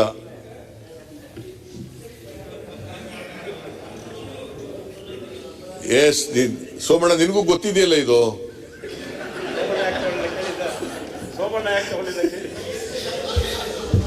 ಇಲ್ಲ ಆದ್ರೆ ನಾವೆಲ್ಲ ಇನ್ನೊಂದು ಜನ್ಮ ಇದೆ ಅಂತ ಅಂದ್ಕೊಂಡವ್ರೆ ನಾವು. ನಾವೆಲ್ಲರೂ ನಂಬಿಕೆಗಳು, ನನ್ನ ನಂಬಿಕೆ ಬಸವಾದಿ ಶರಣರು ಹೇಳ್ತಕ್ಕಂಥದ್ದು ನಂಬಿಕೆ ಇಟ್ಕೊಂಡಿರೋರು ನಾನು. ಬಸವಾದಿ ಶರಣರು ಹೇಳಿರ್ತಾರೆ, ಅಧ್ಯಕ್ಷ ನೋ ಸ್ವರ್ಗ ನೋ ನರಕ. ನಾವೇನ್ ಹೇಳ್ತೀವಿ, ಬಹಳ ಜನ ನಂಬ್ಕೊಂಡಿರೋದು ಏನ್ ಹೇಳ್ತಾರೆ, ಹಿಂದಿನ ಜನ್ಮದಲ್ಲಿ ಏನೋ ಪಾಪದ ಕೆಲಸ ಮಾಡ್ಬಿಟ್ಟಿದ್ರಪ್ಪ, ಅದಕ್ಕೆ ಮುಂದಿನ ಜನ್ಮದಲ್ಲಿ ಈ ಜನ್ಮದಲ್ಲಿ ಅನುಭವಿಸ್ತಾ ಇದ್ದೀವಿ. ಹಿಂದಿನ ಜನ್ಮದಲ್ಲಿ ಮಾಡೋದಂತ ಪಾಪದ ಕೆಲಸಗಳಿಗೆ ಈ ಜನ್ಮದಲ್ಲಿ ಅನುಭವಿಸ್ತಾ ಇದ್ದೀವಿ, ಅದರಿಂದ ಸ್ವರ್ಗಕ್ಕೆ ಹೋಗಕ್ಕಾಗಲ್ಲ, ನರಕಕ್ಕೆ ಕೊಟ್ಟೋಗ್ಬಿಡ್ತಾರೆ ಅಂತ ಹೇಳ್ತಾರೆ. ನಾವು ಹಂಗಿಲ್ವಲ್ಲ. ನಾವು ನಂಬ್ಕೊಂಡಿರೋದು ಒಂದೇ ಜನ್ಮ. ಈಗ ನಾವು ಹುಟ್ಟದಿಂದ ಸಾಯೋವರೆಗೆ ಏನ್ ಮಾಡ್ತೀವಿ ಅದು. ಕುವೆಂಪು ಹೇಳ್ತಾರಲ್ಲ, ಹುಟ್ಟುವಾಗ ವಿಶ್ವಮಾನವನಾಗಿ ಹುಟ್ಟುತ್ತವೆ, ಸಾಯುವಾಗ ಅಲ್ಪಮಾನವನಾಗಿ ಸಾಯ್ತಾರೆ ಮನುಷ್ಯರು. ಇಂದ ಪುನರ್ಜನ್ಮ, ಸ್ವರ್ಗ, ನರಕ ಎಲ್ಲ ಈಗಲೇ ಇದಾವೆ, ಇಲ್ಲೇ ಇದಾವೆ ಎಲ್ಲ. ಎಲ್ಲ ಇಲ್ಲೇ. ಅದರಿಂದ ಮಾನ್ಯ ಅಧ್ಯಕ್ಷರೇ, ಆದ್ರೆ ಈ ವಿಷಯಕ್ಕೆ ಇನ್ನೊಂದ್ಸಲ ಚರ್ಚೆ ಮಾಡೋಣ ನಾವು ಬೇರೆ ಒಂದ್ಸರಿ ಪ್ರತ್ಯೇಕವಾಗಿ. ಚರ್ಚೆ ಮಾಡಬೇಕಾದ್ರೆ ಹೌದು. ನೀವು ಯಾಕೆಂದ್ರೆ- ಯಾವತ್ತಾರು ಒಂದಿನ ಹೌದು. ಅಲ್ಲ, ನಾನು ನೀವು ಮತ್ ಸದನದಲ್ಲಿ ತಂದ್ಬಿಡ್ಬೇಡಿ ಅದನ್ನ. ನೀವು ಮತ್ತದು ಒಂದು ಇಲ್ಲ ನಾನು ನೀವು ಚರ್ಚೆ ಮಾಡುವ. ನಾವು ನೀವು ಚರ್ಚೆ ಹಾ, ಮಾಡೋಣ. ಸದನದಲ್ಲೆಲ್ಲ ಚೇಂಬರ್ ಬರ್ತೀನಿ, ಮಾತಾಡೋಣ. ಪುನರ್ಜನ್ಮದ ಬಗ್ಗೆ ಅಲ್ಲಿ ಮಾತಾಡೋಣ. ಚೇಂಬರ್ ನಲ್ಲಿ ಒಂದಿನ ನಿಗದಿ ಮಾಡಿ ಬರ್ತೀನಿ ನಾನು. ಮಾಡೋಣ. ಓಕೆ. ಅದರಿಂದ ಮಾನ್ಯ ಅಧ್ಯಕ್ಷರೇ, ಟೇಬಲ್ನಾಗ ಯಾವ ವಿಷಯ ಗೊತ್ತಾಗ್ಲಿಲ್ಲ ಸರ್. ಚರ್ಚೆ ಮಾಡೋಣ ಇಬ್ರು ಅಂದ್ರೆ ಯಾವ ವಿಷಯ? ಬಸವಣ್ಣನ ವಿಷಯನೋ, ಬಸವಣ್ಣನ ವಿಷಯನೋ, ಸಿಡಿ ವಿಷಯ? ಇವ್ರು ಏನ್ ಹೇಳ್ತಾರೆ, ರಮೇಶ್ ಕುಮಾರ್ನಿಗೆ ಷಡ್ಯಂತ್ರ ರಮೇಶ್ ಜಾರಕಿಹೊಳಿಗೆ ಷಡ್ಯಂತ್ರ ನಡೆದ್ಬಿಟ್ಟದೆ, ನಮಗೂ ಷಡ್ಯಂತ್ರ ಆಗ್ಬಿಡ್ಬಹುದು, ನಮಗೂ ಷಡ್ಯಂತ್ರ ನಡಿಬಹುದು. ವೈ ಅದಕ್ಕೆ ಇವ್ರು ಯಾಕೆ ಬಸವರಾಜ ಬೊಮ್ಮಾಯಿ ಯಾಕೆ ಷಡ್ಯಂತ್ರ ನಡೀತದೆ ನಮಗೂ ಅಂತ ಅನ್ಕೊಂಡಿಲ್ಲ, ಜಗದೀಶ್ ಶೆಟ್ಟರ್ ಯಾಕೆ ಅನ್ಕೊಂಡಿಲ್ಲ, ಈಶ್ವರಪ್ಪ ಯಾಕೆ ಅನ್ಕೊಂಡಿಲ್ಲ, ಕತ್ತಿ ಯಾಕೆ ಅನ್ಕೊಂಡಿಲ್ಲ, ಯಾರು ಬಾಂಬೆಗೆ ಹೋಗಿದ್ರಲ್ಲ ಅವ್ರು ಅಷ್ಟೇ ಜನ ಯಾಕಪ್ಪ ಅನ್ಕೊಂಡ್ಬಿಟ್ರು? ಬೇರೆಯವ್ರು ಯಾರು ಅನ್ಕೊಂಡಿಲ್ಲ, ಸೋಮಣ್ಣ ಅನ್ಕೊಂಡಿಲ್ಲ, ಕಾರಜೋಳ ಅನ್ಕೊಂಡಿಲ್ಲ. ಸರ್ ಯಾಕೆ ಅನ್ಕೊಂಡ್ರು ಅಂದ್ರೆ ನಿಮ್ ಸರ್ಕಾರವನ್ನ ಕೆಡವಿ ಅವ್ರು ಬಾಂಬೆಗೆ ಹೋಗಿದ್ರು. ಬಾಂಬೆಗೆ ಹೋಗಿದ್ರಿಂದ ಅವ್ರ ಮೇಲೆ ನಿಮ್ ಪಕ್ಷದವ್ರು ಷಡ್ಯಂತ್ರ ಮಾಡಬಹುದು ಅಂತಕ್ಕಂಥ ದೃಷ್ಟಿಯಿಂದ ಮಾಡಿದ್ರು. ಈಗ ಒಂದ್ ನಿಮಿಷ, ಈಗ ಏನ್ ಹೇಳ್ತಾರೆ ಅಂತ ಹೇಳಿದ್ರೆ, ಒಂದು ಈಗ ಮೇಟಿ ಅವ್ರದ್ದು- ಸರ್, ಮೇಟಿ ಅವ್ರದ್ದು- ಕೂತ್ಕೊಳ್ಳಿ. ರಮೇಶ್ ಜಾರಕಿಹೊಳಿ ಅವರು ಏನ್ ಹೇಳಿದ್ದಾರೆ ಗೊತ್ತಾ? ಯೋಗೇಶ್ವರನಿಗೆ ಮಿನಿಸ್ಟರ್ ಮಾಡಬೇಕಾಗಿತ್ತು, ಪಾಪ ಈ ಸಮ್ಮಿಶ್ರ ಸರ್ಕಾರ ಬೀಳಿಸೋದ್ರಲ್ಲಿ 9 ಕೋಟಿ ರೂಪಾಯಿ ಕಳ್ಕೊಂಡ್ಬಿಟ್ಟಿದ್ದಾರೆ ಅಂತ. 9 ಕೋಟಿ ರೂಪಾಯಿ ಕಳ್ಕೊಂಡ್ಬಿಟ್ಟಿದ್ದಾರೆ ಅಂತೇಳಿ ರಮೇಶ್ ಜಾರಕಿಹೊಳಿ ಅವರು ಹೇಳಿದ್ದಾರೆ. ಅವರಿಗೆ ಪಾಪ ಮನೆ ಸಾಲ ಮಾಡ್ಕೊಂಡು MTB ನಾಗರಾಜ್ ಹತ್ರ ಸಾಲ ತಕೊಂಡು 9 ಕೋಟಿ ಖರ್ಚು ಮಾಡಿಬಿಟ್ಟಿದ್ದಾರೆ. ಅದರ ಅರ್ಥ ಸರ್ಕಾರ ಬೆಳೆಸಲಿಕ್ಕೆ ದುಡ್ಡು ಖರ್ಚು ಮಾಡಿದ್ರು ಅಂತ ಆಯ್ತಲ್ಲ. ಅಧ್ಯಕ್ಷರೇ, ಅಡ್ಮಿಟೆಡ್ಲಿ ನಾನು ಆವತ್ತೇ ಮೀಡಿಯಾಗಳವ್ರು ಕೇಳಿದಾಗ ಹೇಳಿದ್ದೀನಿ, ಅಡ್ಮಿಟೆಡ್ಲಿ ಇದೆಲ್ಲ ಅಪ್ಪಟ ಹಸಿ ಸುಳ್ಳು. ಅಲ್ಲಪ್ಪ, ನಾನು ಹೇಳೋದಲ್ರಿ, MTB ಸಾಲನೂ ಕೊಟ್ಟಿಲ್ಲ. ಯೋಗೇಶ್ವರ್ ಹೇಳಿರೋದು. ಇಲ್ಲ ಅಲ್ಲ, ರಮೇಶ್ ಜಾರಕಿಹೊಳಿ ಹೇಳಿರೋದು. ನಾಯಕರೇ ಅವ್ರು ಹೇಳಿದ್ದಾರೆ, ನನ್ನ ಮೀಡಿಯಾಗಳವ್ರು ಕೇಳಿದಾಗ ಹೇಳಿದ್ದೀನಿ, ನಾನು ಅವ್ರಿಗೂ ಸಾಲನೂ ಕೊಟ್ಟಿಲ್ಲ, ನೋಡಪ್ಪ, ಯಾವ ಆಸ್ತಿನೂ ಇಲ್ಲಿ ನೋಡಿ, ಬರ್ಸಿಲ್ಲ. ಇಲ್ಲಿ ನೋಡಿ, ಇದೆಲ್ಲ ಓದ್ತೀನಿ, ಹಸಿ ಸುಳ್ಳು ಸ್ವಲ್ಪ ಕೂತ್ಕೊಳ್ರಿ. ರಮೇಶ್ ಜಾರಕಿಹೊಳಿ, ಅದೇ ಸುಳ್ಳು. ಸರ್ಕಾರ ರಚನೆಗಾಗಿ CP ಯೋಗೇಶ್ವರ್ ತಮ್ಮ ಮನೆಯ ಮೇಲೆ 9 ಕೋಟಿ ರೂಪಾಯಿ ಸಾಲ ಮಾಡಿದ್ದರು. MTB ನಾಗರಾಜ್ ಕಡೆಯಿಂದ ಸಾಲ ತಂದರು ಎಂದು ಜಲಸಂಪನ್ಮೂಲ ಸಚಿವ ರಮೇಶ್ ಜಾರಕಿಹೊಳಿ ಹೇಳಿದರು. ನಾನು ಹೇಳಿದ್ದೆ ಇದು? ನನ್ನ ಅದಕ್ಕೆ ಉತ್ತರನೂ ಕೊಟ್ಟಿದ್ದೇನೆ. ನಾನು ಹೇಳಿದ್ದಲ್ಲ ಇದು. It is the statement of mister Ramesh Jarkiholi. ಇದ್ದಿನೇ ಮಾಡಿದಾರ ರಮೇಶ್ ಜಾರಕಿಹೊಳಿ? ಇಲ್ಲ, ಇದು ಹೇಳಿಲ್ಲ, ರಿಪೋರ್ಟ್ ಆಗ್ಬಿಟ್ಟದೆ ಅಂತ. ಇದು ಎಲ್ಲ ಪೂರ್ವ ಹೋದಕ್ಕೂ ಹೋಗಲ್ಲ. ನಾನು ಬಾಂಬೆ ಟೀಮ್ನ ಕ್ಯಾಪ್ಟನ್ ಅಲ್ಲ, ಕೊನೆಯ ಸದಸ್ಯ. ನಾಗೇಶ್ ಮುನಿರತ್ನ ಡ್ರಾಪ್ ಆಗಿದ್ದಾರೆ ಎನ್ನುವ ಕಲ್ಪನೆ ಇರಲಿಲ್ಲ. ಮುಂದಿನ ದಿನಗಳಲ್ಲಿ ಮಂತ್ರಿ ಮಾಡುತ್ತೇವೆ. ಸೋತವರಿಗೆ ಮನ್ನಣೆ ನೀಡಿದ್ದಕ್ಕೆ ಅಮಿತ್ ಶಾ ಅವರಿಗೆ ದೂರು ನೀಡುವ ಕೆಲ ಶಾಸಕರ ಹೇಳಿಕೆಗೆ ಯೋಗೇಶ್ವರಿಗೆ ಅಂದು ನಮ್ಮನ್ನು ಒಗ್ಗೂಡಿಸುವುದು ಯಾಕೆ ಬೇಕಿತ್ತು? ಕಷ್ಟಪಟ್ಟು ಆರೋಗ್ಯ ಹಾಳು ಮಾಡಿಕೊಂಡು ಆಗ ಅವರೆಲ್ಲ ಎಲ್ಲಿದ್ದರು ಎಂದು ಪ್ರಶ್ನಿಸಿದರು. ಇದು ಇವರೇ ಹೇಳಿರೋದು, ರಮೇಶ್ ಜಾರಕಿಹೊಳಿ ಹೇಳಿರೋದು. Yogeshwar MLC and is a minister ನಾವು. ಅವ್ರು ಹೇಳಿರೋದು ಇದು. ನೀವು ಯಾರ್ಯಾರು Does it not amount to economic offense? Corruption? ED? Does it not amount? Money laundering? ನಮ್ಗೆ ಅವೆಲ್ಲ ಗೊತ್ತಿಲ್ಲ. ಮನಿ ಲಾಂಡ್ರಿಂಗ್ ಅನುಭವಿಸ್ತಾ ಇರೋದ್ರಿಂದ ಗೊತ್ತಿದೆ. ಇಡಿ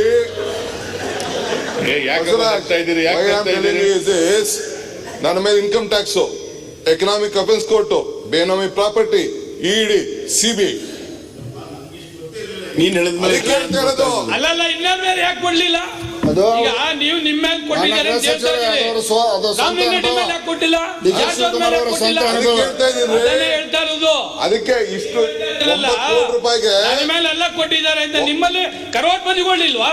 ಅವ್ರ ಮೇಲೆ ಯಾಕೆ ಕೊಟ್ಟಿಲ್ಲ? 9 ಕೋಟಿ ನಿಮ್ಮ ರೂಪಾಯಿಗೆ ಶಕ್ತಿ ಅಂತ ಈಗಲಾರು ತಿಳ್ಕೊಡ್ರಿ ಸ್ವಾಮಿ 2 ಶಿವಕುಮಾರ್ ಲಕ್ಷ ರೂಪಾಯಿ ಮೇಲೆ ಕ್ಯಾಶ್ ಇದ್ರೆ ಯಾಕೆ ಇಲ್ಲಿ ವಿಷಯ ಎತ್ತವ್ರಿ ಅಂದ್ರೆ ಒಂದೇ ನಿಮಿಷ. ಈಗ ಸನ್ಮಾನ್ಯ ಅಧ್ಯಕ್ಷರೇ, ಬೇಲ್ ಹೇಳ್ತಿದ್ದಾರೆ ಸನ್ಮಾನ್ಯ ವಿರೋಧ ಪಕ್ಷ ನಾಯಕರು. ನಾನು ಆ ಪಕ್ಷದಲ್ಲಿದ್ದಾಗ ಚಾಮರಾಜನಗರ ಮಂತ್ರಿಗಳು ಅವರ ಕಚೇರಿಯಲ್ಲಿ 20 ಲಕ್ಷ ಸಿಕ್ತು ಅಂತೇಳಿ ಬೇಲ್ ತಗೊಂಡ್ರು. ಬೇಲ್ ತಗೊಳ್ಳೋ ನೆಸೆಸಿಟಿ ಇರಲಿಲ್ಲ. ಅವ್ರದ್ದು ಅಮೌಂಟ್ ಆಗಿದೆ ಹೋಗಿದ್ರೆ, ಶುದ್ಧವಾಗಿದ್ರೆ ಒಂದ್ ನಿಮಿಷ ಮಂತ್ರಿಗಳು ಯಾಕೆ ತಗೋಬೇಕಾಯ್ತು? ನನಗೂ ಅದು ಸಂಬಂಧ ಇಲ್ಲ. ನಾವು ಯಾಕೆ ಕೊಟ್ಟಿದ್ದು ಇಡಿ ಸಂಬಂಧ ಅಲ್ಲ ರೀ. ಅದು ವಾಪಸ್ ಸಂಬಂಧ ಅಲ್ಲ. ನಿಮ್ ಸಂಬಂಧ ಇಲ್ಲ ಮೇಲೆ ಬೇಲ್ ಹಾಕಿ ತಗೊಂಡ್ರೆ. ಕಂದಾಯ ಸಚಿವರ ಪಿ ಎಲ್ ನೀವು ಬೇಲ್ ಹಾಕಿ ತಗೊಂಡ್ರಿ ಅಲ್ರಿ ಪುಟ್ಟರಾಜ್ ಶೆಟ್ರೆ? ನಿಮ್ ಕಂದಾಯ ಸಚಿವರ ಹತ್ರ ಬೇಲ್ ಸಿಕ್ಕಿದ್ದು ಹಾಕಿ ತಗೊಂಡ್ರಿ ಹೇಳಿ. ನಾನು ಎಷ್ಟು ಡಿಸೈಡ್ ಆಗಿದೆ ಬೇಲ್ ತಗೊಂಡೇ ಇಲ್ಲ. ಎಲ್ಲಿ ತಗೊಂಡಿದ್ದು ಬೇಲ್? ಎಷ್ಟು ಡಿಸೈಡ್ ಆಗಿದೆ ಅಂದ್ರೆ ಬೇಲ್ ತಗೊಂಡ್ರೆ ನೋಡ್ತೀನಿ. ನೀವು 20 ಲಕ್ಷ ನಿಮ್ ಸ್ಟಾಫ್ ತಗೊಂಡಿಲ್ಲ ಅಂದ್ಮೇಲೆ ಯಾರು ತಗೊಂಡ್ರು ಬೇಲ್? ನೀವ್ ಯಾಕೆ ಬೇಲ್ ಹೋಗೋದ್ರಿ? ಬೇಲ್ ಎಲ್ಲಿ ತಗೊಂಡು ತೋರ್ರಿ. ಯಾರ್ದು? ನನ್ನ ಕಚೇರಿ ಸಿಕ್ಕ ನನ್ನ ಕಚೇರಿ ನಾನು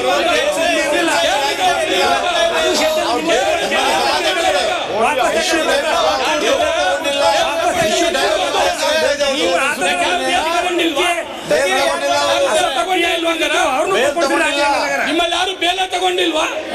ಯಾರು ಬೇಲ್ ತಗೊಂಡು ಯಾಕೆ ಕೇಳ್ತೀರಿ ಸ್ವಾಮಿ? ಬೇಲ್ ತಗೊಂಡಿಲ್ವಾ ಯಾರ ಹತ್ರ ಮಾತಾಡ್ತಾರೆ? ಡಿಸೈಡ್ ಆಗಿದೆ ಇಲ್ವಾ ಅಂತ ಹೇಳಿ. ಅಪೋಸಿಷನ್ ಲೀಡರು ಸಿದ್ದರಾಮಯ್ಯ ಸಾಹೇಬರು ತಮ್ಮ ಪಾರ್ಟಿಯಲ್ಲಿ ಈ ಕಡೆ ಕೂತವು ಅಥವಾ ಆಗ ಈ ಕಡೆ ಕೂತವು ಯಾರು ಬೇಲ್ ತಗೊಂಡಿಲ್ಲ, ಯಾರು ತಗೊಂಡಿಲ್ಲ ತಾವು ಬೇಲ್ ಅಂತ ಹೇಳಿ ಅದಲ್ಲ. ಅದು ಡಿಫೆನ್ಸ್ ರಾಸಲೀಲೆ ಅವರೆಲ್ಲ ಬೇಲ್ ತಗೊಂಡಿರೋದಕ್ಕೆ ನಾನು ತಗೋತೀನಿ ಅನ್ನೋದು ಡಿಫೆನ್ಸ್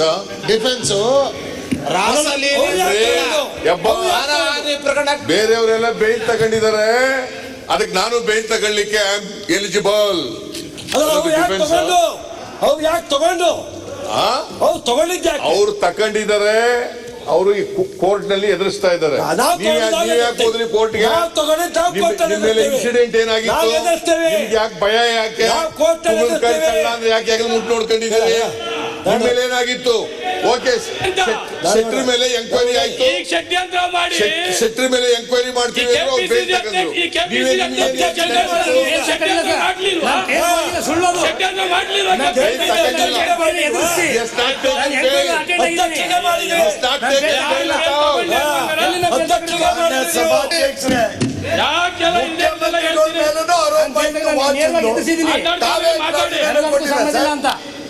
ಅಲ್ಲ ನಿಮ್ ಸರ್ಕಾರ ಇದ್ದಾಗ ನಿಮ್ಮ ಮೇಲೆ ಆರೋಪ ಇರ್ಲಿಲ್ವಾ? ಮೊನ್ನೆ ವಾಚ್ ಬರ್ಲಿಲ್ವಾ? ನೀವೇ ಇಟ್ಕೊಳ್ಲಿಲ್ಲ? ನಿಮ್ಮ ಮೇಲೂ ಆರೋಪ ಇತ್ತು.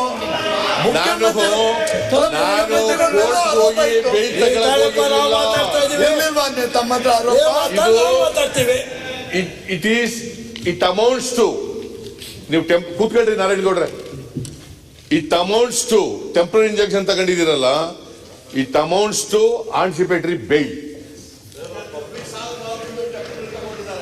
ಆ ಮೀಡಿಯಾದವ್ರು ಪಬ್ಲಿಷ್ ಮಾಡಬಾರ್ದು ಅಂತ ಬಿಟ್ಟು ಬಂದ್ರೆ ಮೀಡಿಯಾದಲ್ಲಿ ಪಬ್ಲಿಷ್ ಆಗಿದ್ರೆ ನಿಮ್ದೆಲ್ಲ ಮಾನ ಮರ್ಯಾದೆ ಸರಿ ಇದೆಯಾ? Is it not a fact? They have taken away the rights of the ಸನ್ಮಾನ್ಯ ಅಧ್ಯಕ್ಷ, media people. ಸನ್ಮಾನ್ಯ ಅಧ್ಯಕ್ಷ, It is supposed to be fourth pillar of the democracy. ಹಿಂದಿನ ಸಚಿವ ಸಂಪುಟದಲ್ಲಿ ಮೇಟಿ ಅವರು ಮಂತ್ರಿ ಇದ್ದು, ನಾವು ಆ ಶಾಸಕರಿದ್ವಿ. ಮೇಟಿ ಅವ್ರ ಮೇಲೆ ಒಂದು ಸಿಡಿ ಬಿಡುಗಡೆ ಆಯಿತು. ಎಲ್ಲಿ ಸಿಡಿ ಬಿಡುಗಡೆ ಆಯಿತು ಮೇಟಿ ಅವ್ರ ಮೇಲೆ ಮಂತ್ರಿ ಇದ್ದಾಗ. ಮೇಟಿ ಅವರು ರಾಜೀನಾಮೆ ಕೊಟ್ಟು ಅಥವಾ ರಾಜೀನಾಮೆ ಮುಖ್ಯಮಂತ್ರಿ ತಗೊಂಡು, ಎರಡರಲ್ಲಿ ಯಾವುದಾಗ ಒಂದು ಇರಲಿ.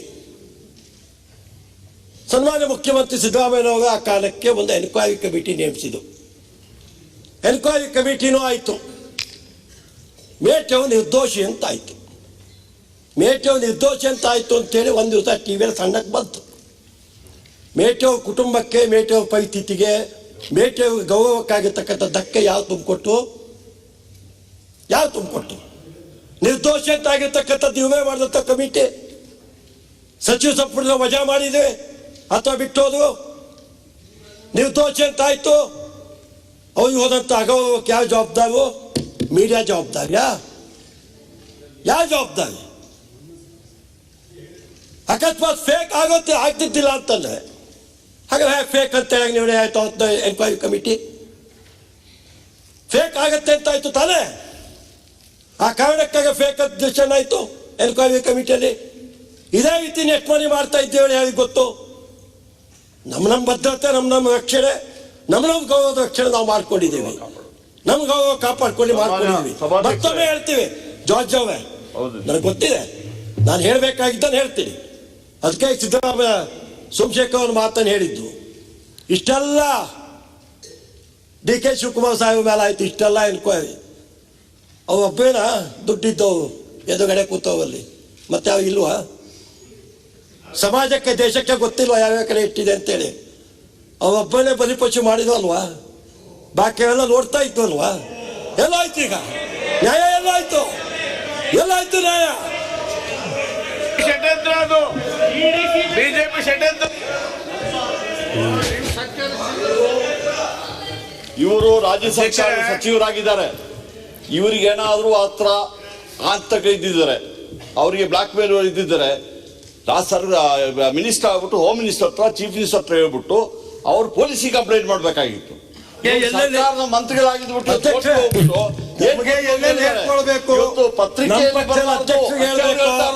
ಮುಖ್ಯಮಂತ್ರಿಗಳಿಗೆ ಹೇಳಬೇಕು,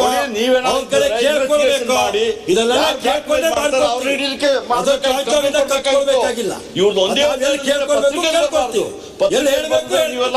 ಇದಾಗ್ಬಿಡ್ತಾರ. ಮಾನ್ಯ ಅಧ್ಯಕ್ಷರೇ, ಮಾನ್ಯ ಶಿವರಾಮ್ ಹೆಬ್ಬಾರ್ ಅವರು ಯಾವುದಕ್ಕೆ ಒಂದಕ್ಕೊಂದಕ್ಕೆ ಸಂಬಂಧ ಇದೆ ಅಂತಕ್ಕಂಥ ವಿಚಾರಗಳನ್ನ ಕರ್ನಾಟಕದ ಇತಿಹಾಸದಲ್ಲಿ ಒಬ್ಬ ಮನುಷ್ಯನಿಗೆ ಯಾವ ರೀತಿ ಅವನತಿಯನ್ನು ತಂದು ಕೊಡ್ತಾರೆ, ಪೂರ್ಣ ನಿರ್ದೋಷಿ ಅಂತ ಆದ್ಮೇಲೆ ಆ ಮನುಷ್ಯ ಇತ್ತು ಸತ್ತ ಬೇಡ ಕುತ್ಕೊಳ್ಳಿ, ಈಗ ಬೇಡ ರೇಣುಕಾಚಾರ್ಯ ಕುತ್ಕೊಳ್ಳಿ, ಈಗ ಬೇಡ ಬಿಡ್ರಿ. ಅವ್ರು ಏನ್ ಹೇಳ್ತಾರೆ ಮಾತಾಡ್ತಾರೆ. ಮಾನ್ಯ ಅಧ್ಯಕ್ಷರೇ ಮಾತಾಡ್ತಾರೆ. ನಾನು ಹೇಳ್ತೀನಿ, ಆಯ್ತು, ಇವರಿಗೆ ಭಯ ಬಂತು, ಆತಂಕ ಬಂತು. ಅವರು ಉಲ್ಲೇಖ ಮಾಡಿದ್ರು, ಮೇಟಿ ಅವರು ಎಂಕ್ವೈರಿ ಆಯಿತು, ಅವ್ರ ಮೇಲೆ ಬಿ ರಿಪೋರ್ಟ್ ಆಯಿತು, ಅವರಿಗೆ ಕ್ಲೀನ್ ಚಿಟ್ ಕೊಟ್ಬಿಟ್ರು. ಆದರೆ ಓದುಮಾನ ಬಂತ ಅಂತ ಪ್ರಸ್ತಾಪ ಮಾಡಿದ್ದಾರೆ. ಇದಕ್ಕೂ ಅದಕ್ಕೂ ಸಂಬಂಧ ಇಲ್ಲ. ಅವರು ಸಿವಿಲ್ ಕೋರ್ಟ್ಗೆ ಹೋಗ್ಬಿಟ್ಟು ಇಂಜಂಕ್ಷನ್ ತಗೊಂಡಿರಲಿಲ್ಲ, ಅಥವಾ ಕ್ರಿಮಿನಲ್ ಕೋರ್ಟ್ಗೆ ಹೋಗ್ಬಿಟ್ಟು ಆನ್ಸಿಪೇಟರಿ ಬೇಲ್ ತಗೊಂಡಿರಲಿಲ್ಲ. ನೀವು ಆತಂಕ ಬಂತಲ್ಲ, ಯಾಕೆ ಪೊಲೀಸ್ ಸ್ಟೇಷನ್ಗೆ ಯಾಕೆ ಕಂಪ್ಲೇಂಟ್ ಕೊಟ್ಟಿಲ್ಲ ಇವರು? ಯಾಕೆ ತಿಳಿಸ್ಲಿಲ್ಲ? ಈ ತರ ಸಿಡಿ 19 ಸಿಡಿಗಳಿದಾವೆ, ಅವು ನಮ್ಮ ಮೇಲೆ ಬರಬಹುದು ಅಂತೇಳಿ ಅವ್ರ ಮೇಲೆ ಕ್ರಮ ತಗೊಳ್ಳಿ ಅಂತ ಯಾಕೆ ಹೇಳಲಿಲ್ಲ?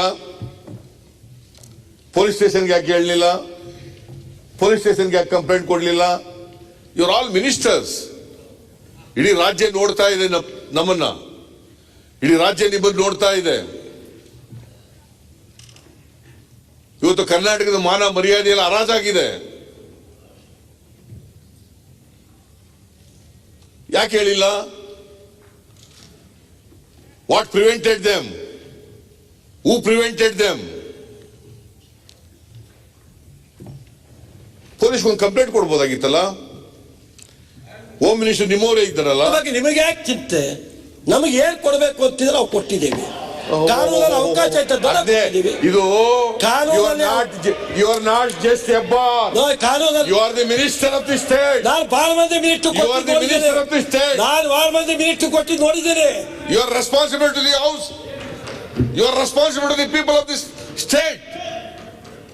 ಯು ಕಾಂಟ್ ಜಸ್ಟ್ ಸೇ ನಾವ್ ಇಷ್ಟ ಬಂದಾಗ ಮಾಡ್ತೀವಿ ಅಂತ ಹೇಳಕ್ಕಾಗಲ್ಲ. ನಮ್ಮ ಮನಸ್ಸು ಬಂದಾಗ ಏನು ನಮ್ಗೇನ್ ತೋಚಿತ್ತ ಅದ್ ಮಾಡ್ತೀವಿ ಅಂತ ಹೇಳಕ್ಕಾಗಲ್ಲ.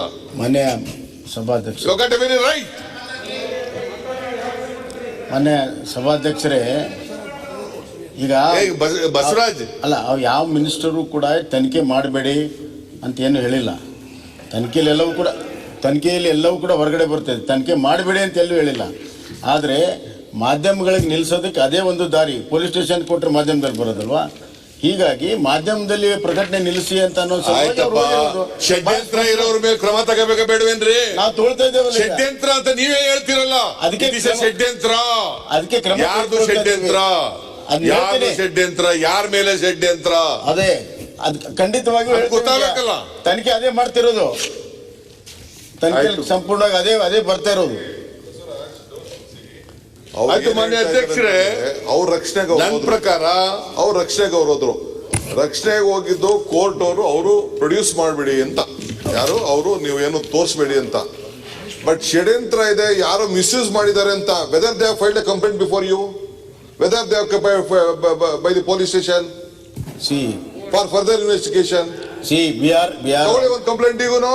ನಾವು ಈಗ ಬಾಂಬೆಲ್ ಆಯ್ತಾ, ಬೆಂಗಳೂರಲ್ಲಿ ಆಯ್ತಾ, ಸದಾಶಿವನಗರದಲ್ಲಿ ಆಯ್ತಾ, ಇದ್ರಲ್ಲಿ ಆಯ್ತಾ ಅಂತ ನೋಡೋಣ ಫಸ್ಟ್. ಅಲ್ಲ, ask them to file a complaint before the police station. That is the question. Court ಹೋಗಿರೋದು ಇಷ್ಟೇ. ಷಡ್ಯಂತ್ರ ಆಗಿರ್ಬೋದು, ಅವ್ರಿಗೆ ಅವಮಾನ ಮಾಡಕ್ ಪ್ರಯತ್ನ ಪಟ್ಟಿರ್ಬೋದು, ಯಾರೋ ಸೇರಿರ್ಬೋದು, DK ಶಿವಕುಮಾರ್ ಮಾಡಿರ್ಬೋದು ಅಂತ ಅವ್ರು ಹೇಳ್ತಾ ಇರ್ಬೋದು, ಕಾಂಗ್ರೆಸ್ ಅವ್ರು 20 ವರ್ಷದಿಂದ ಇದೇ ಕೆಲಸ ಮಾಡೋರು ಅಂತ ಹೇಳ್ತಾ ಇರ್ಬೋದು. ask them to file a police complaint. ಅಲ್ಲ, ಪೊಲೀಸ್ ಕಂಪ್ಲೇಂಟ್ ಅಲ್ಲ, ಈಗ ನಾವು ಆಗ್ಲೇ ತನಿಖೆ ಮಾಡ್ತಾ ಇದ್ದೇವೆ ಅದನ್ನ. ನಾವ್ ಹೇಳ್ತಾ ಇಲ್ಲ, ನಾವೀಗಾಗಲೇ ತನಿಖೆ ನಿಮ್ಮವರ ವಾಟ್ಸಪ್ ಹಾಕ್ತಾವ್ರೆ ಶಿವಕುಮಾರ್ ಅವ್ರೆ, ಈಗ್ಲಾರು ತಿಳ್ಕೊಳ್ರಿ. ಇರ್ಲಿ, ನಾವು ನಿಮ್ ಮಾಡೋರು ಅಂತ ಹೇಳ್ತಾ ಇಲ್ಲ.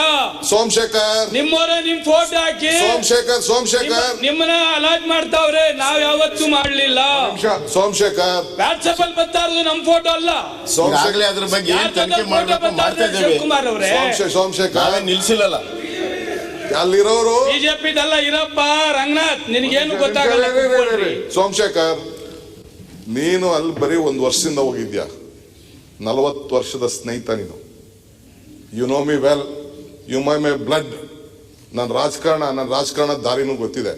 ನಾನು ಹೆಂಗೆ ಎದುರಿಸಬಲ್ಲೆ, ಏನ್ ಮಾಡಬಲ್ಲೆ ಎಂದು ಗೊತ್ತಿದೆ. ನಾನು ವೆರಿ ಸಿಂಪಲ್ ಇಲ್ಲಿ ಪ್ರಶ್ನೆ ಕೇಳ್ತಾ ಇರೋದಷ್ಟೇ. ನಿಮ್ ಗೌರವ ಕಾಪಾಡ್ಕೊಳ್ಳಿ, ಕೋರ್ಟ್ಗೆ ಹೋಗ್ಬೇಕು, ಹೋಗಿದ್ದೀರ. ನೀವೇನ್ ಹೇಳಿದ್ದೀರಾ, ಅವ್ರು ಏನ್ ಹೇಳ್ತಾ ಇದಾರೆ ಅಂದ್ರೆ, ಒಂದು ಷಡ್ಯಂತ್ರ ನಡೆದಿದೆ ನಮ್ಮ ಮೇಲೆ, ನಮ್ಗೆ ಅವಮಾನ ಆಗ್ತಾ ಇದೆ, ಇಂಥದ್ದು 19 ಆಗಿದೆ. ನೀವು ಕೋರ್ಟ್ಗೆ ಹೋಗಿ ಅವ್ರ ಮೇಲೆ ನೀವು ಕೇಳಿದ್ದೀರಾ, ಯಾರೋ ಮಾಧ್ಯಮದವರು ಇದನ್ನ ಪ್ರಕಟಣೆ ಮಾಡಬಾರ್ದು ಅಂತ. ಎಸ್, ಇದನ್ನ ಯಾರೋ ಮಾಡಿದ್ದಾರೆ, ಷಡ್ಯಂತ್ರ ಮಾಡಿದ್ದಾರೆ, ಯಾರೋ ಹಿಂಗೆ ಸಿಡಿಗಳು ಮಾಡಿಸಿದ್ದಾರೆ ಅಂತ. Why did you not go to the police station or the police or the government or the chief minister, file a complaint? That is what the honorable leader of the opposition is asking. ಅದಕ್ಕೆ ನೀವು ಉತ್ತರ ಕೊಡಬೇಡಿ, ಬೇಡ, ಈಗ ಅವಶ್ಯಕತೆ ಇಲ್ಲ. ಸುಮ್ಮನೆ ಯಾಕೆ ಮೇಲೆ ಹಾಕೋತೀರಾ? ನಿಮ್ ಸ್ಟೇಟ್ಮೆಂಟ್ ಮತ್ತೊಂದು ಸ್ಟೇಟ್ಮೆಂಟ್ ಅವರು ಏನೀಗ ಮೇಲೆ ಹಾಕೊಳ್ಳೋದು ಅವಶ್ಯಕತೆ. This is basic common sense. ಅಲ್ಲ, ಏನಿದೆ ಭ್ರಮವಿದ್ಯೆ ಅಲ್ಲ. ನಿಮ್ ರಕ್ಷಣೆ ನೀವೇನ್ ಹೇಳಿದೀರಾ? 19 ಇದೆ, 19 ಇದೆ, ಷಡ್ಯಂತ್ರ ಮಾಡಿದ್ದಾರೆ, ನಮ್ಮ ಮಾನ ಮರ್ಯಾದೆ ಇದ್ದಾರೆ. ಬಾಂಬೆಲ್ ಆಯ್ತು, ಡೆಲ್ಲಿಲಿ ಆಯ್ತು, ಬೆಂಗಳೂರಲ್ಲಿ ಆಯ್ತು, ಸದಾಶಿವನಗರದಲ್ಲಿ ಆಯ್ತು ಅಂತ ತನಿಖೆ ಆಗ್ಬೇಕು ತಾನೆ ಸ್ವಾಮಿ. Ask them to file a complaint. ಅಲ್ಲ, ಒಂದೇ ನಿಮಿಷ. ಈಗಾಗಲೇ ಯಾರು 19 CD ಇದೆ ಅಂತ ಸ್ಟೇಟ್ಮೆಂಟ್ ಕೊಟ್ಟ. ಅಲ್ಲ, ಅವ್ರದ್ದಾಯ್ತು. ಒಂದ್ ನಿಮಿಷ. ಅವ್ರ ಮೂಲ ಅಫಿಡೇಟ್ ಎಲ್ಲಿಂದ ಬಂತು ಅಂದ್ರೆ, ಒಬ್ರು ಸ್ಟೇಟ್ಮೆಂಟ್ ಕೊಟ್ಟರು 19 CDಗಳಿದೆ ಅಂತ. ಅದನ್ನು ಅವರು ಅಫಿಡೇಟಲ್ಲಿ ಹಾಕೊಂಡಿದ್ದಾರೆ. ಈ 19 ಯಾರು ಅವನು ಸ್ಟೇಟ್ಮೆಂಟ್ ಕೊಟ್ಟ, ಅವನಿಗೆ ನೋಟಿಸ್ ಕೊಟ್ಟು ಬರಕ್ಕೆ ಹೇಳಿದ್ರೆ ಇವತ್ತುವರೆಗೂ ಕೂಡ ಬರಾಕ್ತಾ ಇರಲಿಲ್ಲ. Is not ready. ಅದ್ರ ಬಗ್ಗೆ ಒಂದು ನಿಮಿಷ, ಈ ನಾವೇನು ಹೇಳಿ ಒಂದು ನಿಮಿಷ ಲೆಟ್ಬೇಕು.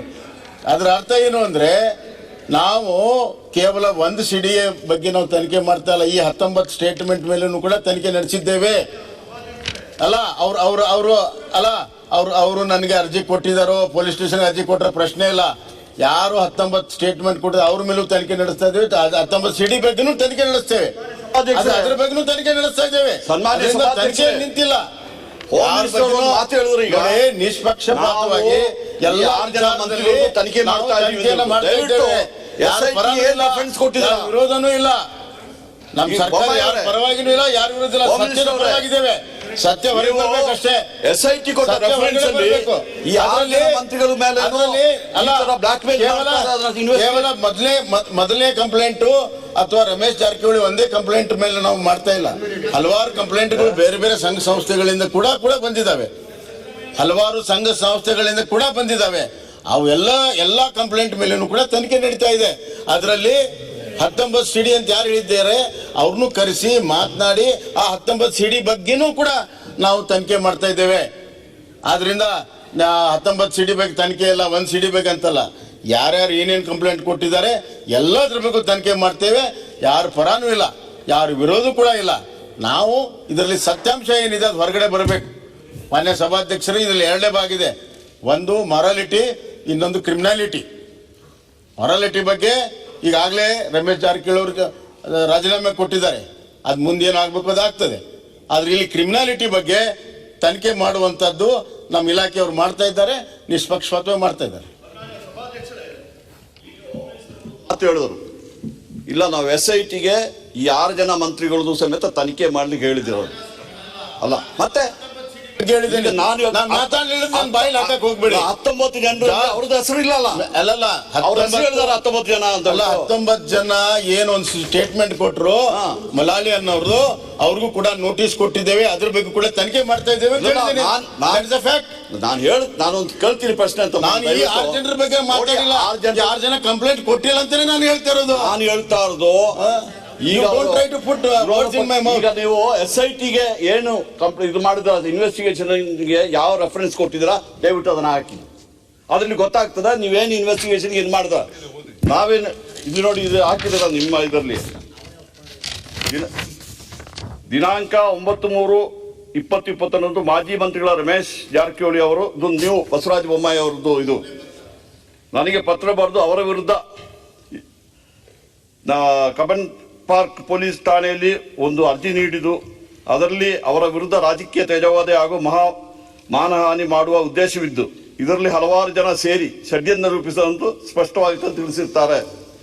ಈ ಹಿನ್ನೆಲೆಯಲ್ಲಿ ಈ ಷಡ್ಯಂತ್ರವನ್ನು ರೂಪಿಸಿರುವ ಕಾರಣ ಹಾಗೂ ಇದರ ಹಿಂದಿರುವ ವ್ಯಕ್ತಿಗಳ ಬಗ್ಗೆ ಕೂಲಂಕುಷವಾಗಿ ವಿಚಾರಣೆ ಮಾಡಲು ಒಂದು ವಿಶೇಷ ತನಿಖಾ ತಂಡವನ್ನು ರಚನೆ ಮಾಡಲು ಹಾಗೂ ಅದರ ನೇತೃತ್ವವನ್ನು ಸೌಮೇಂದ್ರ ಮುಖರ್ಜಿ ADGP ಅವರಿಗೆ ವಹಿಸುವುದು ಮತ್ತು ಈ ಬಗ್ಗೆ ಸಂಪೂರ್ಣ ವರದಿಯನ್ನು ಮುಂದಿನ ಕ್ರಮಕ್ಕಾಗಿ ನೀಡುವಂತೆ ಕೇಳಿದೆ.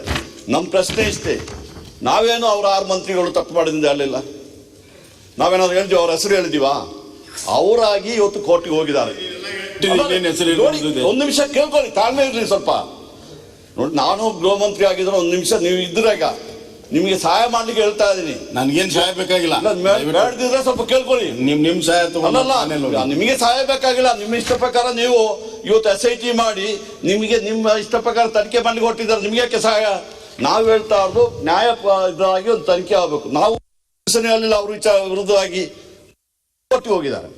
ಅವರು ಕೋರ್ಟಿಗೆ ಹೋಗಿ ಏನು ಹೇಳಿದ್ದಾರೆ, ನಮ್ಮನ್ನು ಬ್ಲಾಕ್ ಮೇಲ್ ಮಾಡ್ತಾ ಇದ್ದಾರೆ, ನಮ್ಮ ಹೆಸರು ಮಾಡ್ತಾ. ಅದು ಯಾರು ಬ್ಲಾಕ್ ಮೇಲ್ ಮಾಡ್ತಾ ಅವರ ವಿರುದ್ಧವಾಗಿ ಹೇಳಲಿಲ್ಲ.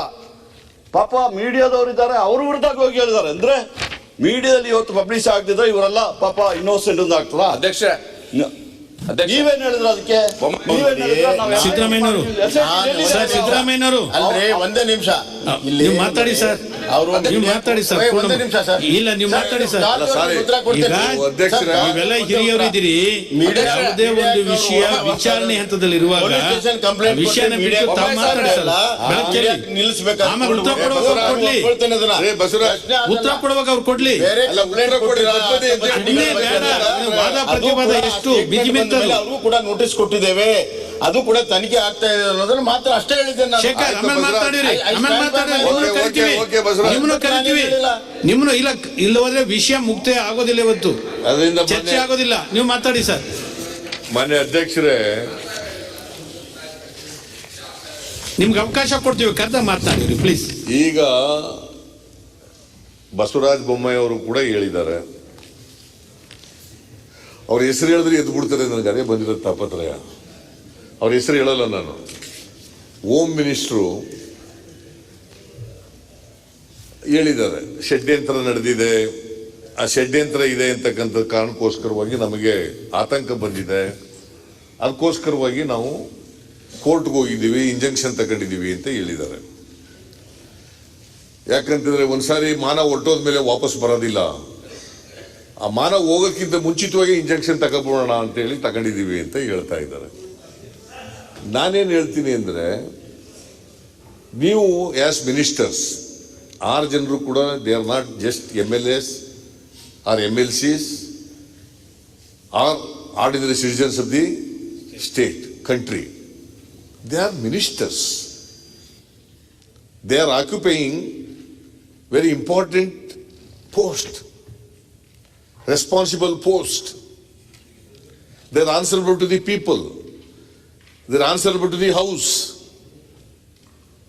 ಅವರು ಪೊಲೀಸ್ ಸ್ಟೇಷನ್ಗೆ ಒಂದು ಕಂಪ್ಲೇಂಟ್ ಕೊಡ್ಬೋದಿದೆ, ಇಂತಿದ್ದೇವು ಷಡ್ಯಂತ್ರ ಮಾಡ್ತಾ ಇದ್ದಾರೆ 19 ಜನದಲ್ಲಿ, ಆಯ್ತು ಇಂಜೆಕ್ಷನ್ ತಗೊಬಂದ್ಬಿಟ್ರು, ತಗೊಳ್ಳಿ, ನಂದೇನು ತಕರಾರಿಲ್ಲ, ಕೋರ್ಟ್ನವ್ರು ಕೊಟ್ಟಿದ್ದಾರೆ, ತಗೊಳ್ಳಿ. ನಾನು ಯಾಕೆ ಕೊಟ್ಟರು ಅಂತ ಪ್ರಶ್ನೆ ಮಾಡಕ್ ಹೋಗಲ್ಲ. ಕೊಟ್ಟಾಗಿದೆ, ಯಾಕೆ ಪೊಲೀಸ್ ಸ್ಟೇಷನ್ ಕೊಡ್ಲಿಲ್ಲ, ಇವ್ರು ಕಂಪ್ಲೇಂಟ್ ಕೊಡ್ಲಿಲ್ಲ? That is one thing. ಇವರು ಮಂತ್ರಿಗಳಾಗಿ ವಿತೌಟ್ ಫಿಯರ್ ಕೆಲಸ ಮಾಡಕ್ ಆಗ್ತದಾ?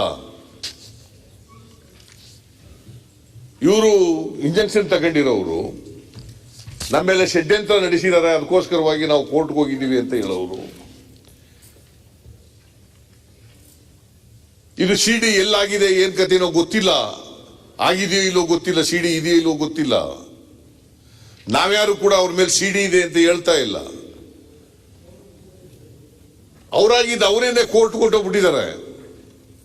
ನಾವೇನು ಪ್ರಸ್ತಾಪ ಮಾಡಿದ್ಮೇಲೆ ಕೋರ್ಟ್ಗೆ ಹೋಗಿಲ್ಲ, ಅಥವಾ ಅವ್ರ ಮೇಲೆ ಸಿಡಿ ರಿಲೀಸ್ ಆದ್ಮೇಲೆ ಕೋರ್ಟ್ಗೆ ಹೋಗಿಲ್ಲ. ಅವರು ಅವರೇ ಕೋರ್ಟ್ ಕೊಟ್ಟೋಗಿದ್ದಾರೆ.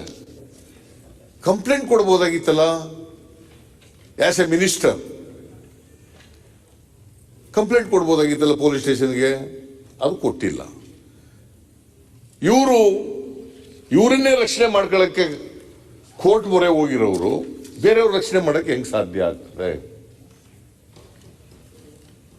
ಅದಕ್ಕೋಸ್ಕರ ಐ ಡಿಮ್ಯಾಂಡ್ ಇವರು ಆ ಉನ್ನತ ಸ್ಥಾನ, ಮಂತ್ರಿ ಸ್ಥಾನದಲ್ಲಿ ಇರಲಿಕ್ಕೆ ಇವರು ಯೋಗ್ಯರಲ್ಲ ಅಂತಕ್ಕಂಥದ್ದು ನನ್ನ ಅಭಿಪ್ರಾಯ.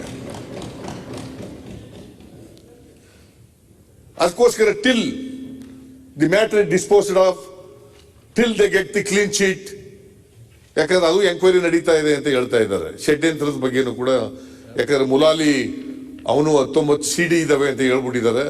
ಮಲಾಲಿ ರಾಜಶೇಖರ್ ಮಲಾಲಿ ಹೇಳ್ಬಿಟ್ಟಿದ್ದಾರೆ. ಅದರಿಂದ ನಾವು ಅದು ಕ್ಲೀನ್ ಶೀಟ್ ಮೇಲೆ let them come back. Till then ಅವರು they have no moral right to continue as ministers in the present government. That is my point. ಇದಾದ್ಮೇಲೆ ಮಾನ್ಯ ಅಧ್ಯಕ್ಷರೇ, ದಿನೇಶ್ ಕಲ್ಲಳ್ಳಿ 7ನೇ ತಾರೀಕು, ಮಾರ್ಚ್ 7ನೇ ತಾರೀಕು ವಿಡ್ರಾ ಮಾಡಕ್ ಹೋಗಿದ್ದಾರೆ. ರಮೇಶ್ ಜಾರಕಿಹೊಳಿ ಅವ್ರ ಮೇಲೆ ಕೊಟ್ಟಿದ್ದಂತ ಕಂಪ್ಲೇಂಟ್ ಅನ್ನ ವಿಡ್ರಾ ಮಾಡ್ಕೊಳಕ್ ಹೋಗಿದ್ದಾರೆ. ಪೊಲೀಸ್ನವ್ರು ಒಪ್ಪಿಲ್ಲ ಅಂತ ಅವರೇ ಸ್ಟೇಟ್ಮೆಂಟ್ ಕೊಟ್ಟಿದ್ದಾರೆ ಜಾರಕಿಹೊಳಿ. ಇದು this on 7th. Ramesh Jarkiholi ಅವರು ನನ್ನ ಮೇಲೆ ಷಡ್ಯಂತ್ರ ನಡೆದಿದೆ ಅಂತೇಳಿ 2ನೇ ತಾರೀಕು ಸಿಡಿ ರಿಲೀಸ್ ಆಯಿತು. 9ನೇ ತಾರೀಕಿನವ್ರಿಗೆ ಅವರು ಏನು ಒಂದು ಕಂಪ್ಲೇಂಟ್ ಕೂಡ ಕೊಟ್ಟಿಲ್ಲ. 9ನೇ ತಾರೀಕು ಒಂದು ಲೆಟರ್ ಬರೆದಿದ್ದಾರೆ ಇವರಿಗೆ. 9ನೇ ತಾರೀಕು Ramesh Jarkiholy writes a letter to the Home Minister alleging that he is a victim of conspiracy and the video CD is fake and concocted. ಅಂತ 9th ಮಾರ್ಚ್ನಲ್ಲಿ ಲೆಟರ್ ಬರೆದಿದ್ದಾರೆ. On the basis of that letter, ಇದು home minister ಬರೆದಿರೋದು. Home minister ಈಗಾಗಲೇ George ಓದಿದ್ರು ಆ ಪತ್ರನ. ಒಂದು ನೋಟನ್ನ ಕಳಿಸ್ಕೊಡ್ತಾರೆ. ಇದಿದೆ ಬಿಡಪ್ಪ. ಒಂದು ನೋಟನ್ನ ಕಳಿಸ್ಕೊಡ್ತಾರೆ. ಏನಂತ? ದಿನಾಂಕ 9/3/2021 ಮಾಜಿ ಮಂತ್ರಿಗಳಾದಂಥ ಶ್ರೀ ರಮೇಶ್ ಜಾರಕಿಹೊಳಿ ಅವರು ನನಗೆ ಪತ್ರ ಬರೆದು ಅವರ ವಿರುದ್ಧ ದಿನಾಂಕ 2/3/2021 ನಗರದ ಕಬ್ಬನ್ ಪಾರ್ಕ್ ಪೊಲೀಸ್ ಠಾಣೆಯಲ್ಲಿ ಒಂದು ಅರ್ಜಿ ನೀಡಿದ್ದು, ಅದರಲ್ಲಿ ಅವರ ವಿರುದ್ಧ ರಾಜಕೀಯ ತೇಜೋವಧೆ ಹಾಗೂ ಮಾನಹಾನಿ ಮಾಡುವ ಉದ್ದೇಶವಿದ್ದು, ಇದರಲ್ಲಿ ಹಲವಾರು ಜನ ಸೇರಿ ಷಡ್ಯಂತ್ರ ರೂಪಿಸಿರುವಂಥದ್ದು ಬಹಳ ಸ್ಪಷ್ಟವಾಗಿರುತ್ತದೆ ಎಂದು ತಿಳಿಸಿರುತ್ತಾರೆ. It is not a complaint, it's a letter. ಈ ಹಿನ್ನೆಲೆಯಲ್ಲಿ ಈ ಷಡ್ಯಂತ್ರವನ್ನು ರೂಪಿಸಿರುವ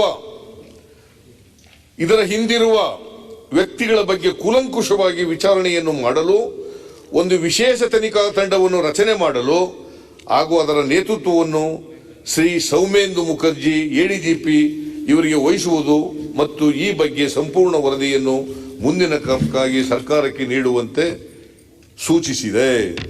ಇದು ಪೊಲೀಸ್ ಕಮಿಷನ್ಗೆ ಬರೆದಿರ್ತಕ್ಕಂಥ ಪತ್ರ. ಯಾರು ಬರೆದಿರೋದು? ಅಲ್ಲಿವರೆಗೆ Ramesh Jarkiholi from 2nd to 9th ಏನು ಪತ್ರ ಬರೆದಿಲ್ಲ, accept he gone to the press and made the statement, media made the statement. ಇದನ್ನು ಬರೆದಿದ್ದಾರೆ. He has lodged any complaint, nor he has gone to the police station. ಈ ಪತ್ರದ ಮೇಲೆ ಇವರು ಒಂದು ನೋಟ್ ಕಳಿಸಿ ಇದನ್ನು ಮಾಡಿ ಅಂತ ಹೇಳಿದ್ದಾರೆ. SIT ಮಾಡಿ ಅಂತ ಹೇಳಿದ್ದಾರೆ, special investigation team. What is the reference, terms of reference? This is the terms of reference according to you. Is there any other terms of reference? If there is any other terms of reference, please place it on the floor of the house.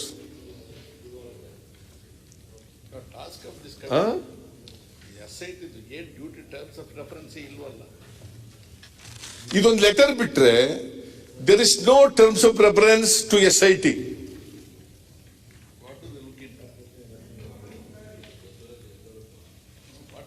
So this is the position. ಇದಾದ್ಮೇಲೆ ಮಾನ್ಯ ಅಧ್ಯಕ್ಷರೇ,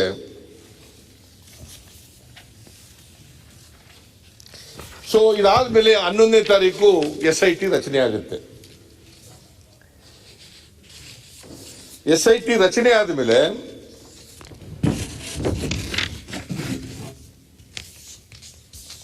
ಅದು 3/3/2021 ಅವತ್ತು ಒಬ್ಬ ನಾಗರಾಜ್ ಅವರ ಮೂಲಕ ex-MLA, ನೆಲಮಂಗಲದ MLA Nagaraj, ex-MLA, ಅವ್ರ ಮೂಲಕ 3:40 ರಮೇಶ್ ಜಾರಕಿಹೊಳಿ ಅವರು ಒಂದು ಫಿರ್ಯಾದನ್ನ ಕೊಟ್ಟು ಕಳಿಸ್ತಾರೆ. ಅವ್ರು ಹೋಗಲ್ಲ ಪೊಲೀಸ್ ಸ್ಟೇಷನ್ಗೆ, ಸದಾಶಿವನಗರ ಪೊಲೀಸ್ ಸ್ಟೇಷನ್ಗೆ ಅವ್ರು ಕೊಟ್ಟು ಕಳಿಸ್ತಾರೆ. ಅದು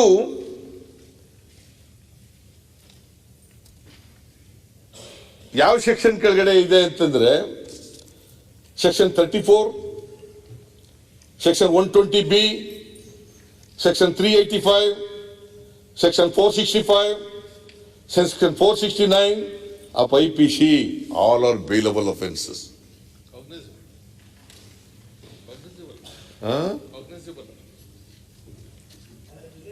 ಸೊ ಇದನ್ನು ಕೊಡ್ತಾರೆ, ಇದು ರಿಜಿಸ್ಟರ್ ಆಗ್ತದೆ.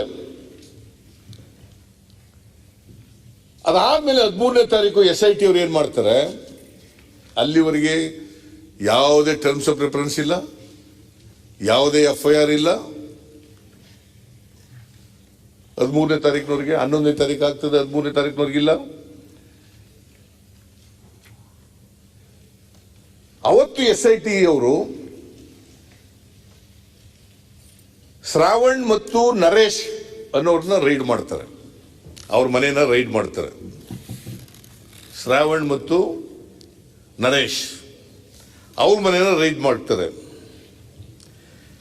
ಆಮೇಲೆ 13ನೇ ತಾರೀಕೆ, ಇದು ಬಹಳ ಮುಖ್ಯ ಮಾನ್ಯ ಅಧ್ಯಕ್ಷರೇ, 13/3/2021 the lady who is the victim, ಯಾರು ಇದರಲ್ಲಿ ವಿಕ್ಟಿಮ್ ಆಗಿದ್ರು, ಆ ವಿಕ್ಟಿಮು ಒಂದು ವಿಡಿಯೋ ರೆಕಾರ್ಡ್ ಮಾಡಿ ಬಿಡುಗಡೆ ಮಾಡ್ತಾರೆ ಸೋಷಿಯಲ್ ಮೀಡಿಯಾದಲ್ಲಿ. ಅವ್ರು ಏನ್ ಹೇಳ್ತಾರೆ ಅಂತಂದ್ರೆ, ನನ್ನ ಜೀವ ಕಷ್ಟದಲ್ಲಿದೆ, my life is in danger, my life is in danger. ನನಗೆ ರಕ್ಷಣೆ ಬೇಕು.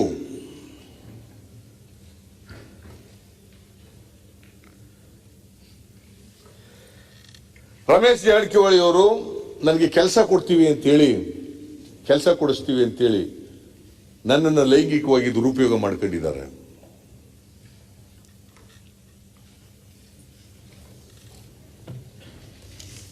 ಅಂಡ್ ಸೆಕ್ಸುಯಲಿ ನೀವು ಹೇಳುವಾಗ ಸರ್ ನನಗನ್ನಿಸ್ತಾ ಇದೆ, ನೀವು ಹೇಳುವಾಗ ನನಗನ್ನಿಸ್ತಾ ಇದೆ ಸದಸ್ಯರ ಮತ್ತು ಸದನದ ಗೌರವ ಅಪಾಯದಲ್ಲಿದೆ, ಮೊರ ಬಟ್ಟೆ ಆಗ್ತಾ ಇದೆ. ಅದನ್ನ ಉಳಿಸ್ಲಿಕ್ಕೆ ನಾವೆಲ್ಲ ಪ್ರಯತ್ನ ಮಾಡದೇ ಇದ್ರೆ, ರಾಮಸ್ವಾಮಿ ಅವರೇ, ಅದನ್ನು ಉಳಿಸ್ಲಿಕ್ಕೆ ನಾವೆಲ್ಲರೂ ಕೂಡ ಪ್ರಯತ್ನ ಮಾಡದೇ ಇದ್ರೆ ದೊಡ್ಡ ಗಂಡಾಂತರ ಆಗ್ತದೆ. ಮಾನ ಹೋದ್ರೆ ವಾಪಸ್ ಬರೋದಿಲ್ಲ ಸರ್, ಮಾನ ಹೋದ್ರೆ ವಾಪಸ್ ಬರೋದಿಲ್ಲ. ಕಾಸು ಹೋದ್ರೆ ವಾಪಸ್ ಬರ್ತದೆ. ನೋಡಿ ಏನಾಗಿದೆ ಅಂತಂದ್ರೆ, because is already public domain ಅಲ್ಲಿ ಇದ್ಬಿಟ್ಟಿದಾವೆ ಈಗಾಗಲೇ. Even if you keep quiet, it is already in the public domain. Let us keep quiet ಅಂತ ಅಂದ್ಕೊಳ್ಳೋಣ, assuming for the argument sake, but it's already in the public domain.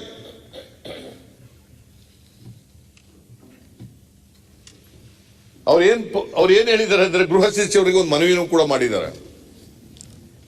ಗೃಹ ಸಚಿವರಾದ ಬೊಮ್ಮಾಯಿ ಅವರಿಗೆ ನಾನು ಇಷ್ಟೇ ಕೇಳಿಕೊಳ್ಳೋದು, ಈ ವಿಡಿಯೋ ಹೆಂಗ್ ಮಾಡಿದ್ರು ಏನು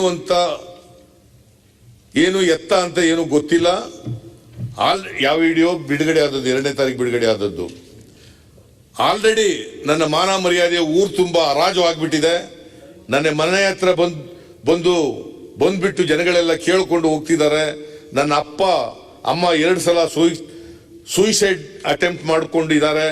ನಾನು 3-4 ಸಾರಿ ಸೂಯಿಸೈಡ್ ಅಟೆಂಪ್ಟ್ ಮಾಡ್ಕೊಂಡಿದ್ದೀನಿ.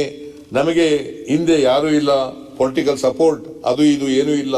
ರಮೇಶ್ ಜಾರಕಿಹೊಳಿ ನನಗೆ ಕೆಲಸ ಕೊಡಿಸ್ತೀನಿ ಅಂತ ಹೇಳಿದ್ರು. ಅದೆಲ್ಲ ಮಾಡಿ ಈಗ ವಿಡಿಯೋನು ಈಚೆ ಬಿಡ್ತಾ ಇದ್ದಾರೆ. ಇದೆಲ್ಲ ಹೆಂಗಾಯ್ತು ಏನು ಅಂತ ಗೊತ್ತಾನೂ ಇಲ್ಲ. ನನಗೆ ಯಾವುದೇ ತರನಾದಂಥ ರಕ್ಷಣೆ ಇಲ್ಲ. ನಿಮ್ಮೆಲ್ಲರಿಗೂ ಇಷ್ಟೇ ಕೇಳ್ಕೊಳ್ಳೋದು, ನನಗೆ ರಕ್ಷಣೆ ಕೊಡಿ ಅಂತ. ಮಾನ್ಯ ಅಧ್ಯಕ್ಷರೇ, ಒಬ್ಬ ಹೆಣ್ಣು ಮಗಳು ಅವಳ ಮಾನ ಮರ್ಯಾದೆಯ ಹರಾಜಾಗಿರತಕ್ಕಂಥ ಸಂದರ್ಭದಲ್ಲಿ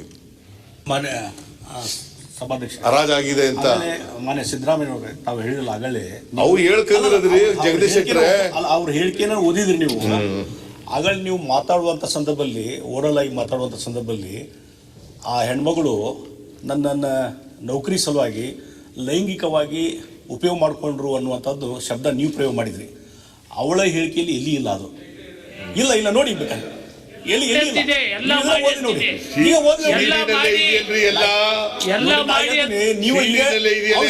ನೀವು ಸ್ಟೇಟ್ಮೆಂಟ್ ಓದಿ ಹೇಳಿದ್ರಿ. ಸ್ಟೇಟ್ಮೆಂಟ್ ಅವಳ ಟಿವಿಯಲ್ಲಿ ಬಂದ ಸ್ಟೇಟ್ಮೆಂಟ್ ಓದಿ ಹೇಳಿದ್ರಿ. ಅದರಲ್ಲಿ ಎಲ್ಲಿಯೂ ಇಲ್ಲ.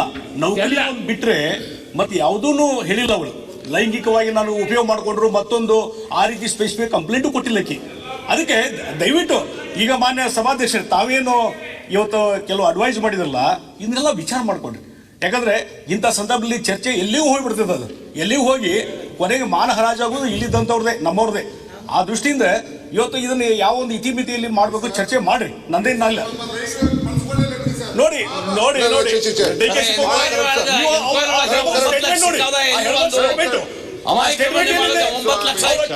ಸ್ಟೇಟ್ಮೆಂಟ್ ಏನಿದೆ ಅದ್ರ ಬಗ್ಗೆ ಹೇಳಿ, ಅದನ್ನ ಬಿಟ್ಟು ಬೇರೆ ಬೇಡ. ತೋರಿಸಿ. ಈಗ ಮಾಧ್ಯಮದಲ್ಲಿ ಆ ವಿಚಾರಗಳು, ಮೂಲ ವಿಚಾರಗಳು ಬಿಟ್ಟು ಬೇರೆ ಬೇರೆ ಚರ್ಚೆ ಬರ್ತವೆ. ಆದ್ರೆ ಅಲ್ಲಿ ಸ್ಟೇಟ್ಮೆಂಟ್ ಏನಿದೆ ಹಾಕಿದ್ದು ಸ್ಪೆಸಿಫಿಕ್ ಆಗಿ ನೋಡಿ. ಸ್ಟೇಟ್ಮೆಂಟ್ ಎಲ್ಲಾದ್ರೂ ಲೈಂಗಿಕ ಬಳಕೆ ಮಾಡ್ಕೊಂಡು ಹೇಳಿದಾರಲ್ಲ, ಹೇಳದೆ ಇದ್ದದನ್ನ ನಾವು ಉಪಯೋಗ ಮಾಡ್ತೀವಿ, ಚರ್ಚೆ ಮಾಡ್ತೀವಿ. ನಾವು ನಾಯನ್ ಬಿಡ್ಬೇಡಿ, ಹೇಳಿದ್ರ ಸ್ಟೇಟ್ಮೆಂಟ್. ಈಗ ನೀವು ಉತ್ತರ ಕೊಡುವಾಗ ಜಗದೀಶ್ ಶೆಟ್ಟರ್ ಅಧ್ಯಕ್ಷ ಮಾಜಿ ಮುಖ್ಯಮಂತ್ರಿಗಳು ಉತ್ತರ ಕೊಡುವಾಗ ಕೊಡಿವರಂತೆ ಸಮರ್ಪಕವಾಗಿ. ಸನ್ಮಾನ್ಯ ಅಧ್ಯಕ್ಷರೇ, ಒಂದು ನಿಮಿಷ ತಾವು ಅಪ್ಪಣೆ ಕೊಡೋದಾದ್ರೆ, ಈ ಹಿಂದಿನ ವಿಧಾನಸಭೆಯಲ್ಲಿ ಮಾನ್ಯ ಜಗದೀಶ್ ಶೆಟ್ಟರ್ ಅವರು ಇಲ್ಲಿ ಕೂತಿದ್ರು, ಪ್ರತಿಪಕ್ಷದ ನಾಯಕರು. KJ ಜಾರ್ಜ್ ಅವರು ಹೋಮ್ ಮಿನಿಸ್ಟರ್ ಆಗಿದ್ದರು.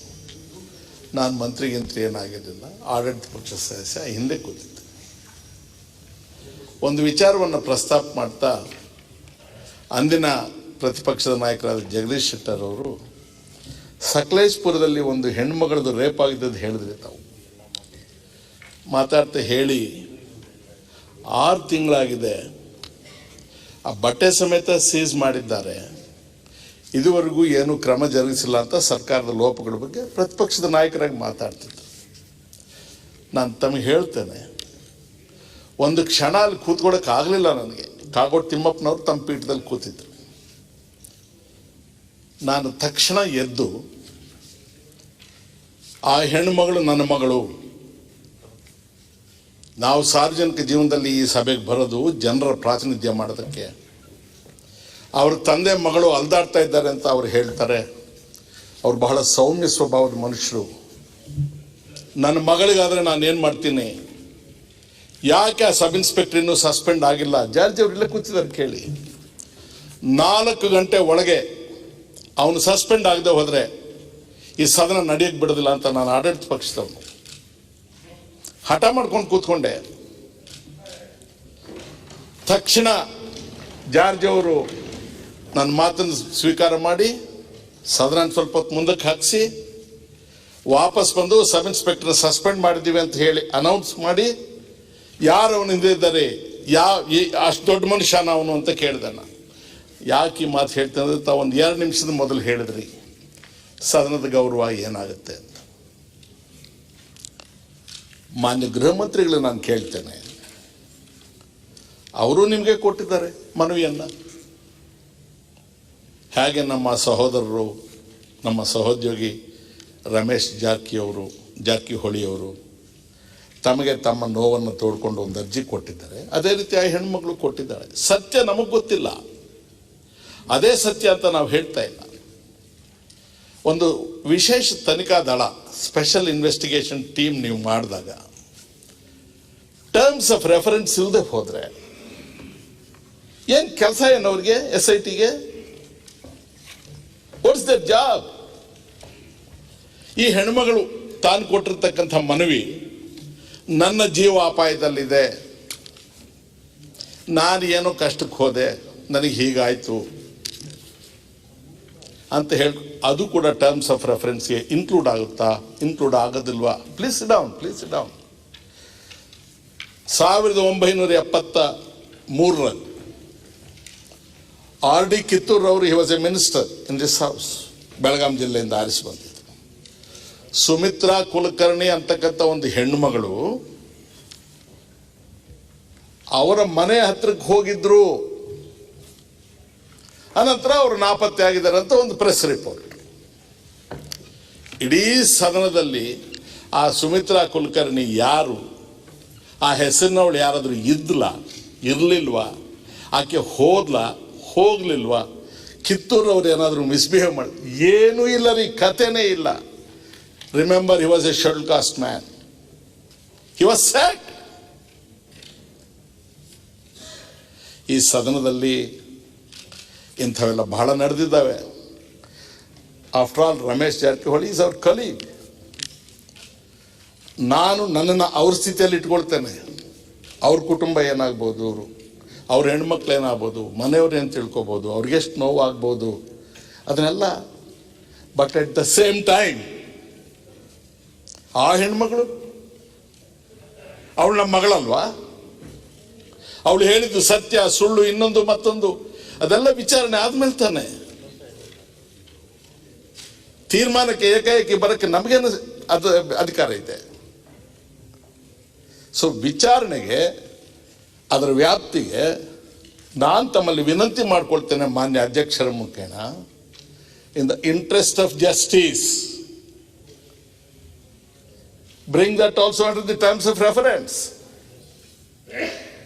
Is it not necessary? Is it not an important component?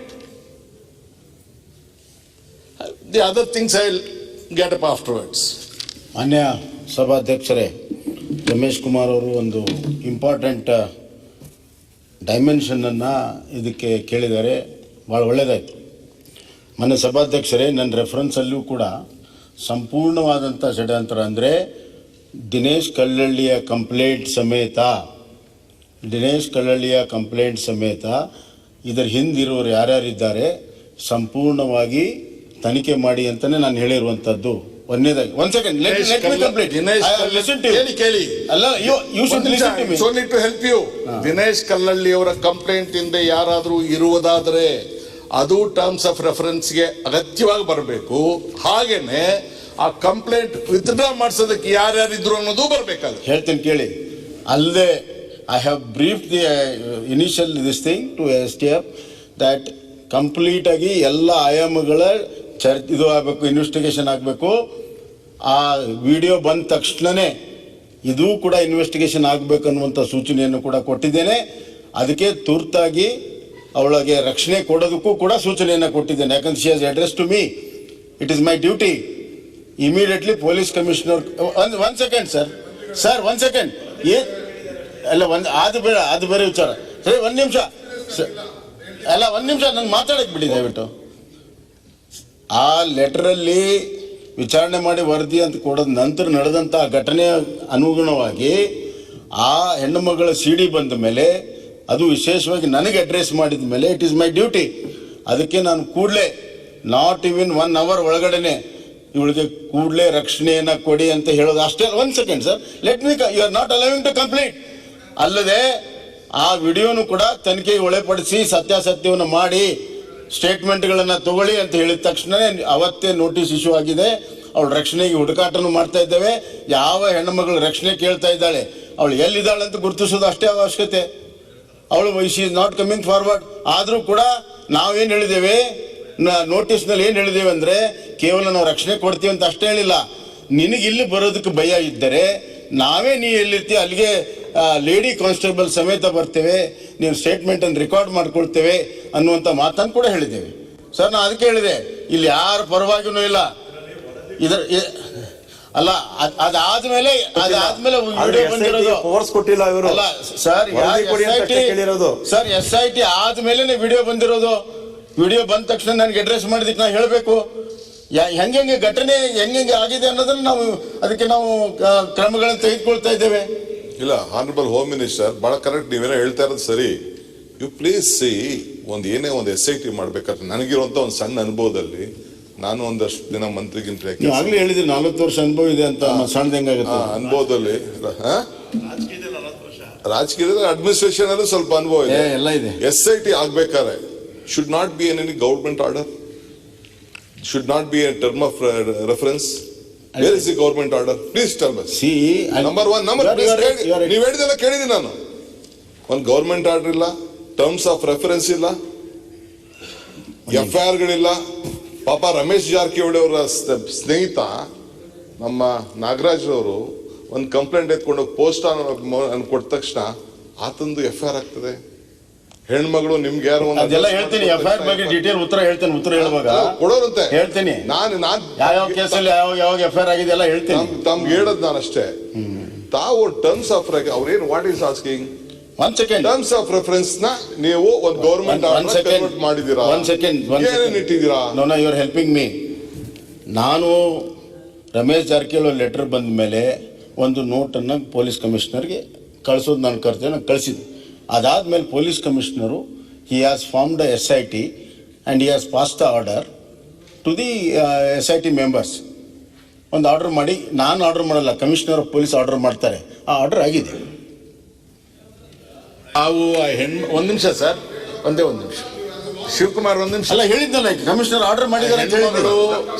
Commissioner is not A government. ಒಂದು ನಿಮಿಷ ಶಿವಕುಮಾರ್ ಅವರೇ. Commissioner is not A government sir. It is the secretary, the home secretary, your secretary has to form a government order. Sir, commissioner is empowered. One second. Commissioner of police is empowered to conduct any type of inquiry, whatever the complaint he has received during his jurisdiction. ಅವ್ರಿಗೆ ಅಧಿಕಾರ ಇದೆ. SIT ಮಾಡೋ ಅಧಿಕಾರನೂ ಕೂಡ ಅವ್ರಿಗಿದೆ. SIT powers ಕೊಟ್ಟಿಲ್ಲ ಅವರು, ವರದಿ ಕೇಳಿದ್ದಾರೆ. ಅಲ್ಲ ಈಗ ಅಲ್ಲರಿ, ಒಂದ್ ನಿಮಿಷ. ಈಗ ತನಿಖೆ ಮಾಡಿದ ಮೇಲೆ ಆಟೋಮೆಟಿಕ್ಲಿ ಆಕ್ಷನ್ ಫಾಲೋಸ್, ಮುಂದಿನ ಕ್ರಮ ತೆಗೆದುಕೊಳ್ಳೋದಕ್ಕೆ ಅಂತ ಹೇಳಿದ್ದೇವೆ. ಅಲ್ರಿ, ಒಂದ್ ನಿಮಿಷ ಕೇಳಿ, ಮುಂದಿನ ಕ್ರಮ ಅಂತ ಹೇಳಿದ್ದೇವೆ ಅದರಲ್ಲಿ. ಈಗ ಮಾನ್ಯ ಗೃಹ ಮಂತ್ರಿಗಳು ಆ ಹೆಣ್ಮಗಳು ಇವರಿಗೆ ಮನವಿ ಮಾಡಿದ ತಕ್ಷಣ ರಕ್ಷಣೆ ಕೊಡ್ತೀವಿ, ನೀನು ಎಲ್ಲಿದ್ದೀಯಾ ಹೇಳಮ್ಮ, ಅಲ್ಲಿಗೆ ಪೊಲೀಸು ಹೆಣ್ಮಕ್ಳನ್ನು ಯಾರು ಹೆಣ್ಮಕ್ಳು ಪೊಲೀಸ್ ಹತ್ರ ಕಳಿಸ್ತೀವಿ. Sir, I congratulate you. That's the duty of a home minister. ಆದರೆ I want to remind you of your duty. ಆಕೆ ಯಾರು, ಎಲ್ಲಿದ್ದಾಳೆ, ಆ ಹೆಸರಿನವರು ಇದ್ದಾರೋ ಇಲ್ವೋ? ಗುಮ್ಮ ಯಾರೋ ಬಚ್ಚಿಟ್ಕೊಂಡು ಒಂದು ಮನವಿ ನಿಮಗೆ ಕೊಟ್ಬಿಟ್ಟು ರಮೇಶ್ ಜಾರಕಿಹೊಳಿ ಅವರಿಗೆ ಸತಾಯಿಸ್ತಾ ಇದ್ರೆ ನಾವೆಲ್ಲ ಇಡೀ ಸದನ ನೋಡ್ಕೊಂಡಿರ್ಬೇಕಾ? ನಮ್ಮ ಕಲೀಗ್ಗೆ ಅನ್ಯಾಯ ಆಗ್ತಾ ಇದ್ರೆ have you try to find out and locate who this complainant is, where she is? Was it not your duty? ಆದ್ರೆ ರಾಜ್ಯ ಸರ್ಕಾರ ಆಕೆಯನ್ನು ಇನ್ನೂ ಲೊಕೇಟ್ ಮಾಡೋಕ್ಕಾಗಿಲ್ವಾ ನೀವು? I will explain to you. Having Let me tell you, sir. ಮಾಡಿ ಒಂದು ನಿಮಿಷ. Let me tell you. ಒಬ್ಬ ರಾಜ್ಯದ ಮಂತ್ರಿ ಆಗಿದ್ದವರು ಇಷ್ಟು ಸುದೀರ್ಘ ರಾಜಕೀಯ ಹಿನ್ನೆಲೆ ಇರ್ತಕ್ಕಂಥ ಒಬ್ಬ ಪ್ರಭಾವಿ ರಾಜಕಾರಣಿ ಮೇಲೆ ಆ ಥರ ಒಂದು ಅರ್ಜಿ ಕೊಟ್ಬಿಟ್ಟು ತಾನು ಬಚ್ಚಿಟ್ಕೊಂಡು ಕೂತ್ಕೊಂಡ್ರೆ ಸರ್ಕಾರ ಅಸಹಾಯಕವಾಗಿ ಇರಬಹುದಾ? ನಾನು I am on behalf of Ramesh Jarkiholi. ನೀವು ಸರ್ಕಾರದವರು ಆ ಹೆಣ್ಮಗಳು ಎಲ್ಲಿದ್ದಾಳೆ ಆಕೆಗೆ ಹಿಂಸೆ ಕೊಡೋದು ಬೇಡ, ಹುಡುಕ್ಬೇಡ್ವಾ, ಪತ್ತೆ ಹಚ್ಚಬೇಡ. ಈಗ ಇದು ಸತ್ಯನ ಸುಳ್ಳು ಅಂತ ತಿಳ್ಕೊಬೇಡ್ವಾ? ಏನಮ್ಮ ನೀನೇ ಕಳ್ಸಿದ್ಯಾ? ದಯಮಾಡಿ ಕೂತ್ಕೊಳ್ಳಿ. ಈ ಕಂಪ್ಲೇಂಟ್ ನೀನೇ ಕಳ್ಸಿದ್ಯಾ?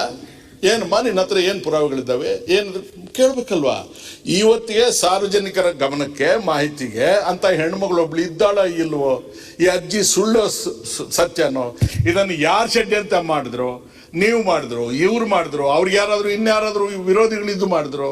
ಕುಟುಂಬದ ವರ್ಗದಲ್ಲಿ ಯಾರಾದರೂ ವಿರೋಧಿಗಳಿದ್ದಾರೋ? ಅವ್ರು ಸ್ವಲ್ಪ ಬಿಸ್ನೆಸ್ ಅದು ಇಟ್ಕೊಂಡಿದ್ದಾರೆ, ಅದರಲ್ಲಿ ಯಾರಾದರೂ ವಿರೋಧಿಗಳಿದ್ದಾರೋ? ಅಥವಾ ಒಳ ರಾಜಕೀಯದಿಂದ ನೀವು ಮಾಡಿದ್ರು, ಅಥವಾ ಹೊರಗಿನ ದ್ವೇಷ ತೀರಿಸೋಳಕ್ಕೆ ನಮ್ಮ ಪಾರ್ಟಿಯವ್ರು ಮಾಡಿದ್ರು? But he is victimised. Should you not? What is the effort that the government has made to locate the whereabouts of that complainant? Please wait for my answer. I will tell you inch by inch what are the efforts done by our SIT. I will answer what all efforts we have done. ಖಂಡಿತವಾಗಿಯೂ ನಾವು ಅಸಹಾಯಕರು ಅಲ್ಲ. ನಾನು ಆಗಲೇ ಹೇಳಿದ್ದೆ, ನೀವು ಇರಲಿಲ್ಲ. ಇದರಲ್ಲಿ ಸತ್ಯದ ಪರವಾಗಿರೋದು ಅಷ್ಟೇ. ಅದಕ್ಕೆ ನಾವು will go to any extent. ನಾವು ಆ ಹೆಣ್ಣು ಮಗಳಿಗೆ ರಕ್ಷಣೆ ಕೊಡೋದು ಎಷ್ಟು ಪ್ರಾಮಾಣಿಕತೆ ಇದೆಯೋ, ಆ ಹೆಣ್ಣು ಮಕ್ಕಳ ಒಂದು ಹೇಳಿಕೆಯನ್ನು ಕೂಡ ಸತ್ಯಾಸತ್ಯವನ್ನು ಪಡ್ಕೊಳ್ಳೋದಕ್ಕೆ ಅಷ್ಟೇ ಆಸಕ್ತಿ ಇದೆ. ಆದ್ದರಿಂದ ಒಂದು ಸಣ್ಣ ಇದನ್ನು ಕೂಡ ಬಿಡದಂಗೆ ನಾವು ಇವತ್ತು ಹುಡುಕ್ತಾ ಇದ್ದೇವೆ. ಅಲ್ಲ, ಒಂದು ನಿಮಿಷ ಸರ್. ಅಲ್ಲ, ನನ್ನ ಮಾತಿಗೆ ಪೂರ್ಣ ಮಾಡಿ. I will listen to you completely. We have not stop turning any stone unturn. ಎಲ್ಲ ಪ್ರಯತ್ನಗಳನ್ನು ಮಾಡ್ತಾ ಇದ್ದೇವೆ. ಅದಕ್ಕೆ ಹಲವಾರು ಲೀಡ್ಗಳು ಸಿಕ್ಕಿದ್ದಾವೆ. ಕೆಲವುಗಳನ್ನ ಇಲ್ಲಿ ಹೇಳುವಂಥದ್ದಿದೆ, ಕೆಲವನ್ನ ಹೇಳದಿರುವಂಥದ್ದು ಕೂಡ ಇದೆ ಈ ತನಿಖೆ ಹಿತದೃಷ್ಟಿಯಿಂದ. ಆದ್ರಿಂದ ಎಲ್ಲವನ್ನೂ ಕೂಡ ಇಲ್ಲಿ ಹೇಳಿದ್ರೆ ಅಲ್ಲಿ ಪಾರಾಗೋದಕ್ಕೆ, ತಪ್ಪಿಸ್ಕೊಳ್ಳೋದಕ್ಕೆ ಸಾಧ್ಯತೆಗಳು ಕೂಡ ಇದೆ. ಆದ್ರಿಂದ ನೀವು ಪ್ರಶ್ನೆ ಕೇಳಿದ್ರಿ, ಏನು ಎಫರ್ಟ್ಸ್ ಮಾಡಿದ್ದೀರಿ ನೀವು ಅಂತ. ಖಂಡಿತವಾಗಿ ಹೇಳ್ತೇನೆ, ಏನೆಲ್ಲ ಎಫರ್ಟ್ಸ್ ಮಾಡಿದ್ದೇವೆ, ಎಲ್ಲಿಂದ ಪ್ರಾರಂಭ ಆಯಿತು, ಹೆಂಗಾಯಿತು, ನಮ್ಮ ಹತ್ರ ಏನೇನು ಮಾಹಿತಿಗಳಿತ್ತು, ಆಧಾರದ ಮೇಲೆ ಏನೇನೆಲ್ಲ ಮಾಡಿದ್ದೀವಿ, ಖಂಡಿತವಾಗಿ ಎಫರ್ಟ್ಸ್ ಹೇಳ್ತೇನೆ. ಏನಾಗುತ್ತೆ, ಒಂದಕ್ಕೊಂದು ಅಲ್ಲ, ನಾನೇನು ಇನ್ನ ಉತ್ತರನೇ ಕೊಟ್ಟಿಲ್ಲ ಅಂತಿದ್ರಲ್ಲ, ಸಂಶಯಗಳು ಬೆಳೆದಕ್ಕೆ. ಈಗ ಸದಾಶಿವನಗರ್ ಪೊಲೀಸ್ ಸ್ಟೇಷನ್ಗೆ ರಮೇಶ್ ಜಾರಕಿಹೊಳಿ ಅವರ ಪರವಾಗಿ ಒಬ್ರು ಹೋಗಿ ದೂರು ಕೊಡ್ತಾರೆ. ಆ ದೂರಿನ ಸಾರಾಂಶ ನೋಡಿದಾಗ ಅವೆಲ್ಲವೂ ಕೂಡ ಕಾಗ್ನಿಸಿಬಲ್ ಅಫೆನ್ಸಸ್ ಇದ್ದಾಗ ಯಾರು ನೊಂದ ವ್ಯಕ್ತಿ ಇರ್ತಾರೆ ಅವರು ಸ್ವತಃ ಹೋಗಿ ಅರ್ಜಿ ಕೊಡಬೇಕು. ಪೊಲೀಸ್ ಸ್ಟೇಷನ್ನಲ್ಲಿರ್ತಕ್ಕಂಥ ಸ್ಟೇಷನ್ ಹೌಸ್ ಆಫೀಸರ್ಗೆ ಇಟ್ಸ್ ಎ ಡಿಫೆಕ್ಟಿವ್ ಕಂಪ್ಲೇಂಟ್ ಅಂತ ತಿಳ್ಕೊಳಕ್ಕೆ ಯೋಗ್ಯತೆ ಇರಲ್ವಾ? ನಾಳೆ ಸಪೋಸಿಂಗ್ ಎನ್ಕ್ವೈರಿ ಇನ್ನೊಂದು ಹಂತಕ್ಕೆ ಬರುತ್ತೆ, ರಮೇಶ್ ಜಾರಕಿಹೊಳಿ ಅವರು ಒಂದು ಸ್ಟ್ಯಾಂಡ್ ತಗೊಂಡು ನನ್ನ ಕಂಪ್ಲೇಂಟ್ ಅಲ್ಲ, ಅದು ನಾನು ಬಂದಿಲ್ಲ, ನಾನು ಕೊಟ್ಟಿಲ್ಲ ಅಂತ ಹೇಳ್ತಾರೆ. ಆವಾಗ ಏನಾಗೋದು? Can the police proceed on the basis of a defective complaint? Is it not a defective complaint? Is it a perfect complaint? Is not the police officer aware, educated, distinctly clear as to how a complaint should be, from whom it should be? When it consists of cognizable offences, the aggrieved person should himself be present. Sir, you are right. 1 second. ಒಬ್ಬ complaint ಕೊಡ್ತಾನೆ, ಆಮೇಲೆ withdraw ಮಾಡಕ್ಕೆ ಹೋಗ್ತಾನೆ, ಆಮೇಲೆ ಈ ಹೆಣ್ಮಗಳು ಒಂದು ಮನವಿ ಮಾಡ್ಕೊಡ್ತಾಳೆ, ಅವ್ರ ಪರವಾಗಿ ಇನ್ನೊಬ್ರು ಯಾರೋ ಹೋಗ್ಕೊಡ್ತಾರೆ, ಅವ್ರು ಇವ್ರಿಗೆ ಅರ್ಜಿ ಕೊಡ್ತಾರೆ, ಇವ್ರು SIT ಮಾಡ್ತಾರೆ. SIT ಟರ್ಮ್ಸ್ ಆಫ್ ರೆಫರೆನ್ಸ್ ಇಲ್ಲ. ಯಾರು Terms of reference ಎಲ್ಲ ಇಲ್ಲ ಅಂತ ಹೇಳಕ್ ಹೋಗ್ಬೇಡಿ. ನಿಮಿಷ ಕೂತ್ಕೊಳ್ಳಿ. Why are you in a hurry? Sir ಹಂಗಲ್ಲ, ದಯಮಾಡಿ ಕೂತ್ಕೊಳ್ಳಿ ಸರ್. ನೀವು ಮಾತಾಡುವಾಗ ನಾನು ಕೂತಿರ್ಲಿಲ್ವಾ? Please sit down, I am willing to hear. ಅವ್ರು ಹೇಳಿದ್ರು ಕೆಲವೆಲ್ಲ ಹೌದು, ಶೀಲ ಅಶ್ಲೀಲ, ಸದನದ ಗೌರವ ಹೋಗಬಾರ್ದು. ತೆಲುಗಲ್ಲಿ ಹಾಡಿನಲ್ಲಿ ಒಂದು ಲೈನ್ ಬರುತ್ತೆ, ಅರಿಟಾಕು వంటిది ఆడదాని శీలము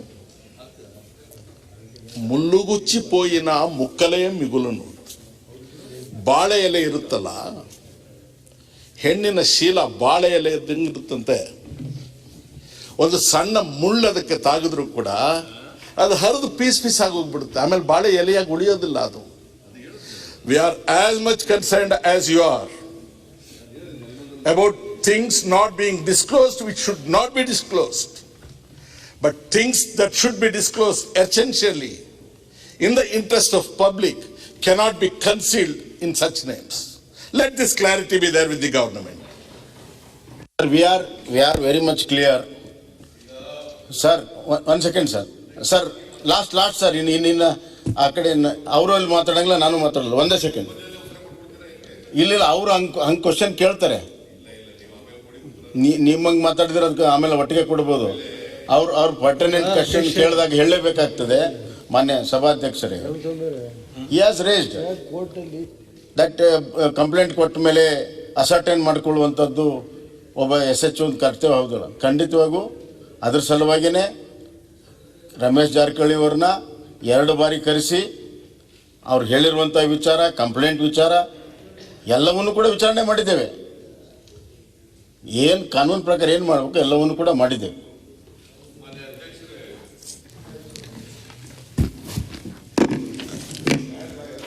ಮೊನ್ನೆ ಜಗದೀಶ್ ಶೆಟ್ಟರು ಮಧ್ಯದಲ್ಲಿ ಇಂಟರ್ವ್ಯೂನ ಆಗ್ಬಿಟ್ರು. ನಾನೇ ಸೃಷ್ಟಿ ಮಾಡ್ಕೊಂಡು ಯಾರ ಮೇಲೂ ಕೂಡ ಹೇಳಕ್ ಹೋಗಬಾರ್ದು. ಅದು ಹೆಣ್ಮಕ್ಳ ಬಗ್ಗೆ ಮಾತಾಡುವಾಗ ಬಹಳ ಎಚ್ಚರಿಕೆಯಿಂದ ಮಾತಾಡಬೇಕು. ಅದರಿಂದ ನಾನು ಅವರ ವಿಡಿಯೋ ರೆಕಾರ್ಡ್ನ ಎಲ್ಲ ತರಿಸಿ ನೋಡಿ, 38 ಸೆಕೆಂಡ್ಸ್ದು ಅದು ವಿಡಿಯೋ ರೆಕಾರ್ಡ್ ಇರೋದು. ಅದ್ರಲ್ಲಿ ಏನು ಹೇಳಿದ್ದಾರೆ ಹೆಣ್ಮಗಳು ಅಂತಂದ್ರೆ, ಕೆಲಸ ಕೊಡಿಸುವುದಾಗಿ ಮಾಜಿ ಜಲಸಂಪನ್ಮೂಲ ಸಚಿವ ರಮೇಶ್ ಜಾರಕಿಹೊಳಿ ಅವರು ನನ್ನನ್ನು ಬಳಸಿಕೊಂಡಿದ್ದಾರೆ. ಕೆಲಸ ಕೊಡಿಸುವುದಾಗಿ ಮಾಜಿ ಜಲಸಂಪನ್ಮೂಲ ಸಚಿವ ರಮೇಶ್ ಜಾರಕಿಹೊಳಿ ಅವರು ನನ್ನನ್ನು ಬಳಸಿಕೊಂಡಿದ್ದಾರೆ. ರಮೇಶ್ ಜಾರಕಿಹೊಳಿ ಅವರೇ ಇದೀಗ ವಿಡಿಯೋ ಕೂಡ ಬಿಡುಗಡೆ ಮಾಡಿದ್ದಾರೆ. ಅವ್ರ ವಿಡಿಯೋ ರೆಕಾರ್ಡ್ ಅಪ್ಪ, ನಂದಲ್ಲ ಇದು. ನನಗೆ ಯಾವ ರಾಜಕೀಯ ಬೆಂಬಲ ಇಲ್ಲ. ಮನೆ ಬಳಿ ಬಹಳ ಮಂದಿ ಬಂದು ಹೋಗುತ್ತಿದ್ದಾರೆ. ನನಗೆ ಯಾವುದೇ ರಕ್ಷಣೆ ಇಲ್ಲ. ಹೀಗಾಗಿ ನನಗೆ ಸೂಕ್ತ ರಕ್ಷಣೆ ನೀಡಬೇಕು ಎಂದು ಗೃಹ ಸಚಿವ ಬಸವರಾಜ ಬೊಮ್ಮಾಯಿ ಅವರನ್ನು ಕೋರುತ್ತೇನೆ. ವಿಡಿಯೋ ಹೇಗೆ ಮಾಡಿದ್ದಾರೆ ಎಂಬುದು ನನಗೆ ಗೊತ್ತಿಲ್ಲ. ನನ್ನ ಹಾಗೂ ಕುಟುಂಬದ ಮರ್ಯಾದೆ ಸಂಪೂರ್ಣ ಹಾಳಾಗಿದೆ. ಘಟನೆಯಿಂದ ನಾನು 3-4 ಬಾರಿ ಆತ್ಮಹತ್ಯೆಗೆ ಯತ್ನಿಸಿದ್ದೇನೆ. ಪೋಷಕರು 2 ಬಾರಿ ಆತ್ಮಹತ್ಯೆಗೆ ಯತ್ನಿಸಿದ್ದಾರೆ ಎಂದು ಯುವತಿಯು ವಿಡಿಯೋದಲ್ಲಿ ಕಣ್ಣೀರಿಡುತ್ತಾ ತಿಳಿಸಿದ್ದಾಳೆ. 34 ಸೆಕೆಂಡ್ಗಳ ಈ ವಿಡಿಯೋ ಹೇಳಿಕೆ ವೈರಲ್ ಆಗಿದೆ. It is not my statement, Jagadish ಶೆಟ್ಟರೆ. ಓಕೆ, ನಾನು ಈಗ ಇದು ಆಯಿತು ಗೊತ್ತಾದ ಮೇಲೆ ಇದು ವಿಡಿಯೋ ಟೆಲಿಕಾಸ್ಟ್ ಆದ ಯಾವತ್ತು? ಇದು CD 2 ಮಾರ್ಚ್ 2021. ಇವರು ಕಂಪ್ಲೇಂಟ್ ಕೊಟ್ಟದೆಷ್ಟು? ಯಾವಾಗ? 13/3/2021. ಇವತ್ತೆಷ್ಟು ತಾರೀಕು? 22ನೇ ತಾರೀಕು ಇವತ್ತು. ಈ ಅಮ್ಮ ವಿಡಿಯೋ ಮಾಡಿದಲ್ಲಿ ಇವತ್ತಿನವ್ರಿಗೆ ಪೊಲೀಸ್ನವ್ರಿಗೆ ಅಮ್ಮ ಎಲ್ಲಿದ್ದಾಳೆ ಅಂತ ಪತ್ತೆ ಹಚ್ಚಕ್ಕಾಗಲ್ವೋ? ಎಲ್ಲಿದ್ದಾಳೆ ಅಂತ ಅಮ್ಮ, ಈ ಸಂತ್ರಸ್ತೆ ಎಲ್ಲಿದ್ದಾಳೆ ಅಂತ ಪತ್ತೆ ಹಚ್ಚಕ್ಕಾಗ್ತಿರ್ಲಿಲ್ವೋ? Is it not a failure on the part of the police? It is not a failure on the part of the police.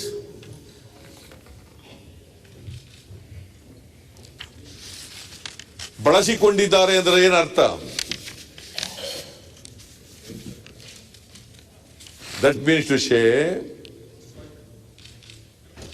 there is no consent from the victim.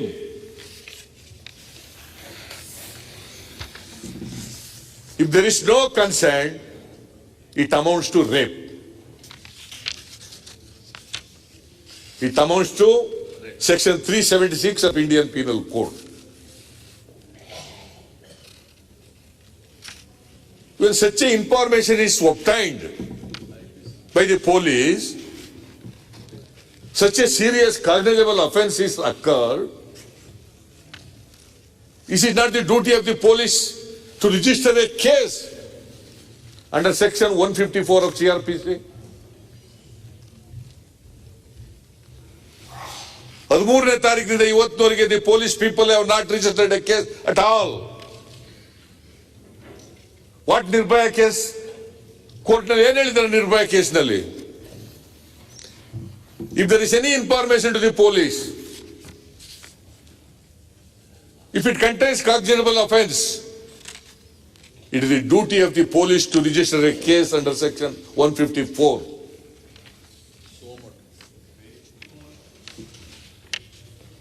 It is amended CRPC after Nirbhaya case. Section 166A is added.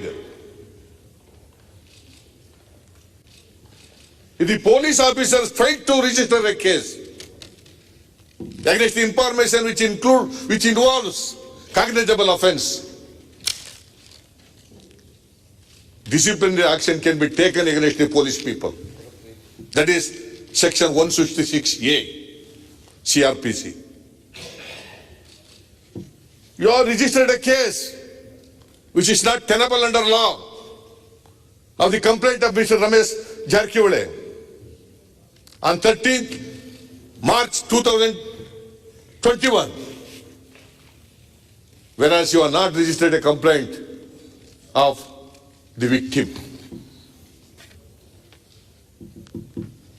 You are telling that now protection ಕೊಡಕ್ಕೆ ತಯಾರಾಗಿದ್ದೀವಿ. What is the law? ನಿರ್ಭಯ ಕೇಸ್ನಲ್ಲಿ ಏನು ಹೇಳ್ತದೆ? ನನ್ನನ್ನು ಬಳಸಿಕೊಂಡಿದ್ದಾರೆ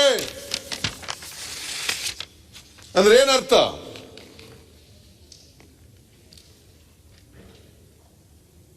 Has he given consent? No. ನೀವು ನೋಡಿ section 90 of the CRPC.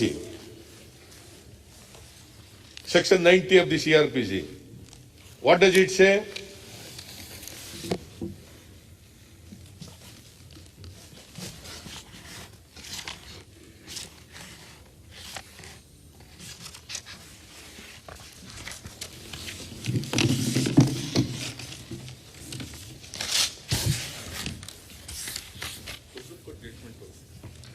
Section 90 of the CRPC. Consent not to be given under fear or misconception. This is section 90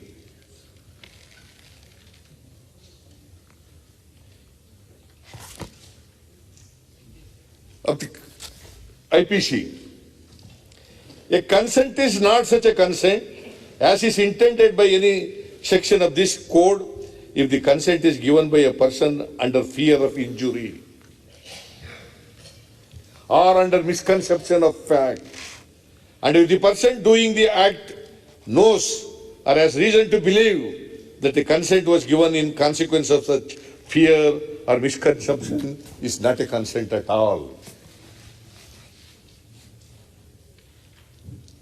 There is no consent.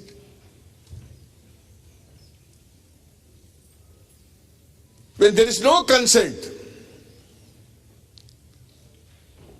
it amounts to rape.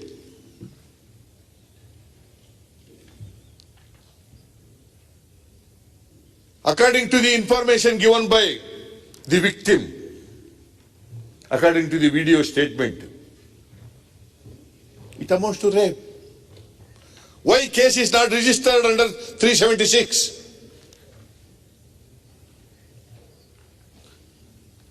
The police have failed.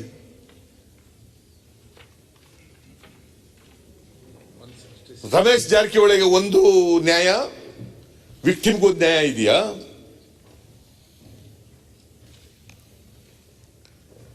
ನೀವೇನ್ reference ನಿಮ್ ಪತ್ರದಲ್ಲಿ ಏನ್ ಬರ್ದಿದ್ದೀರಿ? ಷಡ್ಯಂತ್ರ ಪತ್ತೆ ಹಚ್ಚಿ, ಯಾರಿದ್ರು ಈ ಷಡ್ಯಂತ್ರದಲ್ಲಿ ಪತ್ತೆ ಹಚ್ಚಿದಿರಿ ಅಂತ ನಿಮ್ ಪತ್ರದಲ್ಲಿ ಬರ್ದಿದ್ದೀರಿ. ಪೊಲೀಸ್ನವ್ರು ಅವರೇ ಟರ್ಮ್ಸ್ ಆಫ್ ರೆಫರೆನ್ಸ್ ಅವರೇ ಮಾಡ್ಕೋಬಹುದು ಅಂತ ಹೇಳ್ತೀರಿ.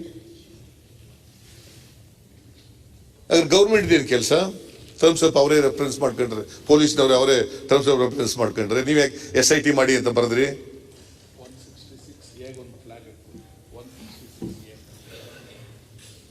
It's the duty of the police to take cognizance of the offence and register a case against the person who is responsible for the offence.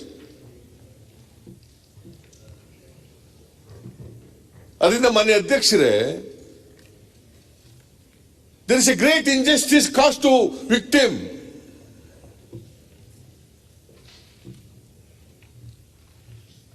ಪಾಪ ಅವ್ರಿಗೆ ನ್ಯಾಯ ಸಿಕ್ಕಿಲ್ಲ.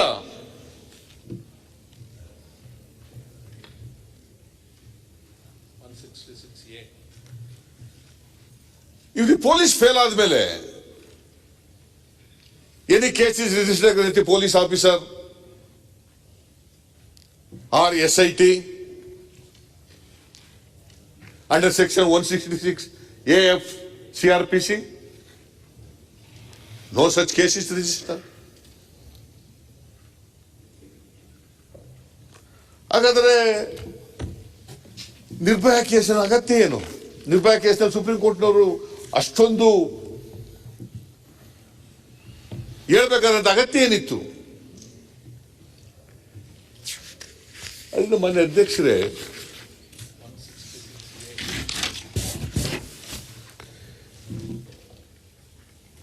ಕೇಸು ರಿಜಿಸ್ಟರ್ ಆಗಬೇಕಾಗಿತ್ತು. ಆ ಅಮ್ಮನಿಗೆ, ಆ ಹೆಣ್ಣುಮಗಳಿಗೆ ನ್ಯಾಯ ಸಿಗಬೇಕು ಅನ್ನೋದಾದ್ರೆ ಕೇಸ್ ರಿಜಿಸ್ಟರ್ ಆಗಬೇಕಾಗಿತ್ತು. Police have totally failed in their duties, in discharging there duties.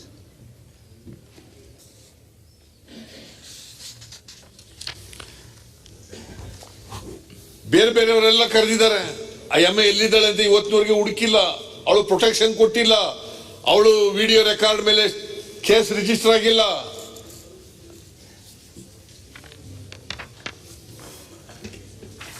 ಆಮೇಲೆ ಮಾನ್ಯ ಅಧ್ಯಕ್ಷರೇ,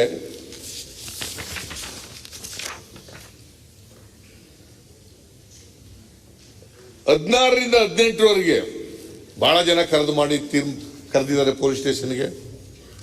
ಒಂದು ಚೇತನವನ್ನು ಇಲೀಗಲಿ ಡಿಟೈನ್ ಮಾಡಿದ್ದಾರೆ. 5 ಜನ ಪೊಲೀಸ್ ಸ್ಟೇಷನ್ ಕರ್ಕೆಲ್ಲ ಮಾಡಿದ್ದಾರೆ.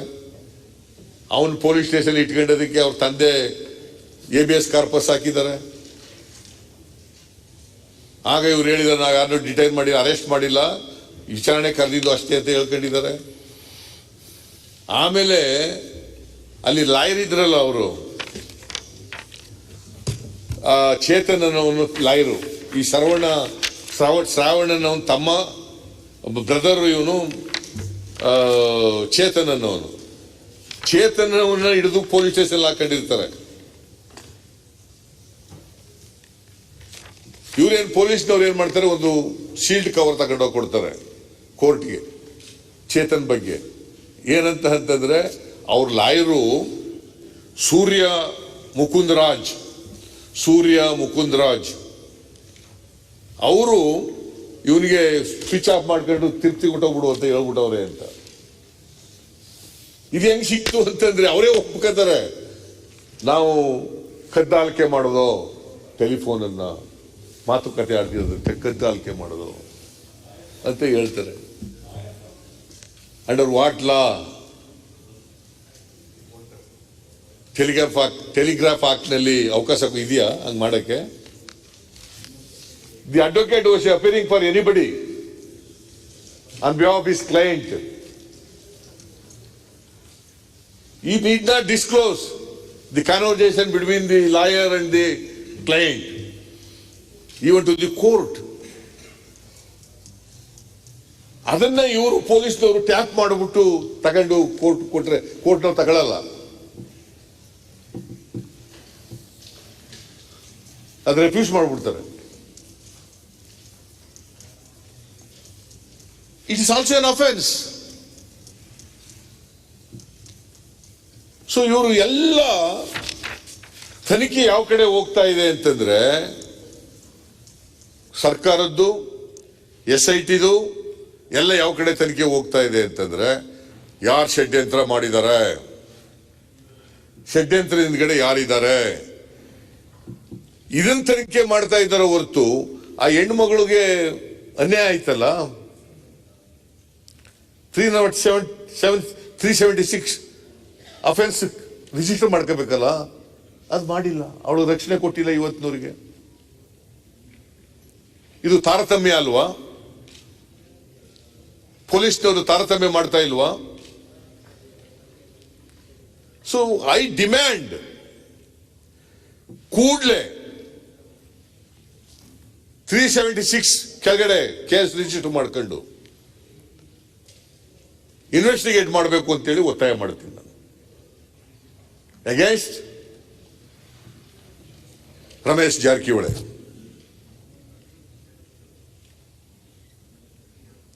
ಅದರ್ವೈಸ್ ಆ ಯಮನಿಗೆ ನ್ಯಾಯ ಕೊಡ್ಲಿಕ್ಕೆ ಸಾಧ್ಯ ಆಗಲ್ಲ. ಅವಳು ಪಾಪ ನನ್ನನ್ನು ಬಳಸ್ಕೊಂಡಿದ್ದಾರೆ ಅಂತ ಹೇಳಿ ಇವತ್ತು ಇಡೀ ಸಮಾಜದ ಮುಂದೆ ಅವಮಾನಿತರಾಗಿ ನಿಂತಿದ್ದಾಳೆ. ಅವರಿಗೆ ನ್ಯಾಯ ಕೊಡಬೇಕಾಗಿರ್ತಕ್ಕಂಥದ್ದು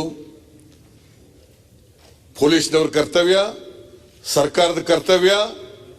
ಅದನ್ನ ಸರ್ಕಾರ ಮಾಡಿಲ್ಲ ಅಂತಕ್ಕಂಥ ಮಾತನ್ನ ಹೇಳಲಿಕ್ಕೆ ಬಯಸ್ತೇನೆ. ಅದ್ರ ಜೊತೆಗೆ ಯಾರು ಪೊಲೀಸ್ನವರು 376 ಕೇಸನ್ನ ಸೆಕ್ಷನ್ ಅಡಿನಲ್ಲಿ ರಿಜಿಸ್ಟರ್ ಮಾಡ್ಕೊಂಡಿಲ್ಲ ಕೇಸು, ಅವ್ರ ಮೇಲೂ ಕೂಡ ಕ್ರಮ ತಗೋಬೇಕು ಅಂತಕ್ಕಂಥದ್ದನ್ನು ಒತ್ತಾಯ ಮಾಡ್ತೇನೆ. ನಾನು ಒಟ್ಟಾರೆಯಾಗಿ ಇಡೀ ಪ್ರಕರಣ 6 ಜನ ಮಿನಿಸ್ಟ್ರಿಗಳು ಹೋಗಿ ತಗೊಂಡಿರ್ತಕ್ಕಂಥದ್ದು, ರಮೇಶ್ನ CD, ಅಯ್ಯಮ್ಮನ ಸ್ಟೇಟ್ಮೆಂಟು, ಅವ್ರ ತಂದೆ ಕೂಡ ಒಂದು ಕಂಪ್ಲೇಂಟ್ ಕೊಟ್ಟಿದ್ದಾರೆ. ಯಾರ ತಂದೆ? ವಿಕ್ಟಿಮ್ ತಂದೆ ಕೂಡ ಒಂದು ಕಂಪ್ಲೇಂಟ್ ಕೊಟ್ಟಿದ್ದಾರೆ. 16ನೇ ತಾರೀಕು ಮಾರ್ಚ್ 16ನೇ ತಾರೀಕು ಒಂದು ಕಂಪ್ಲೇಂಟ್ ಕೊಟ್ಟಿದ್ದಾರೆ. ನನ್ನ ಮಗಳು ನಾಪತ್ತೆ ಆಗಿದ್ದಾಳೆ, ನನ್ನ ಮಗಳನ್ನ ಹುಡುಕೊಡಿ, ನನ್ನ ಮಗಳನ್ನ ಕಿಡ್ನಾಪ್ ಮಾಡಿಬಿಟ್ಟಿದ್ದಾರೆ. 14ನೇ ತಾರೀಕು ಬೆಳಗಾಂನಲ್ಲಿ ಕಂಪ್ಲೇಂಟ್ ಕೊಟ್ಟಿದ್ದಾರೆ. APMC ಯಾರ್ಡ್ ಪೊಲೀಸ್ ಸ್ಟೇಷನ್ ಅಲ್ಲಿ ಕಂಪ್ಲೇಂಟ್ ಕೊಟ್ಟಿದ್ದಾರೆ. There are 2 complaints. One is from Ramesh Jarkiwale. The another is from Prakash, the father of the victim. The third one is from the complaint from victim. All the 3 you will have to be investigated thoroughly by an independent agency, not by the SIT. Court monitor. It should be court monitor, not court monitor. Court monitor. Under the supervision of the Chief Justice of Honorable High Court of Karnataka. Court monitor. Then only truth will come out. Otherwise, truth will not come out at all. ಆ ವಿಕ್ಟಿಮ್ಗೆ ನ್ಯಾಯ ಸಿಗ್ಲಿಕ್ಕೆ ಸಾಧ್ಯ ಆಗೋದಿಲ್ಲ. ಅದರಿಂದ ಮಾನ್ಯ ಅಧ್ಯಕ್ಷರೇ, ಒಂದು 6 ಜನ ಮಂತ್ರಿಗಳು ಅಧಿಕಾರದಲ್ಲಿ ಮುಂದುವರಿಲಿಕ್ಕೆ ಅವ್ರಿಗೆ ಯಾವುದೇ ನೈತಿಕತೆ ಇಲ್ಲ.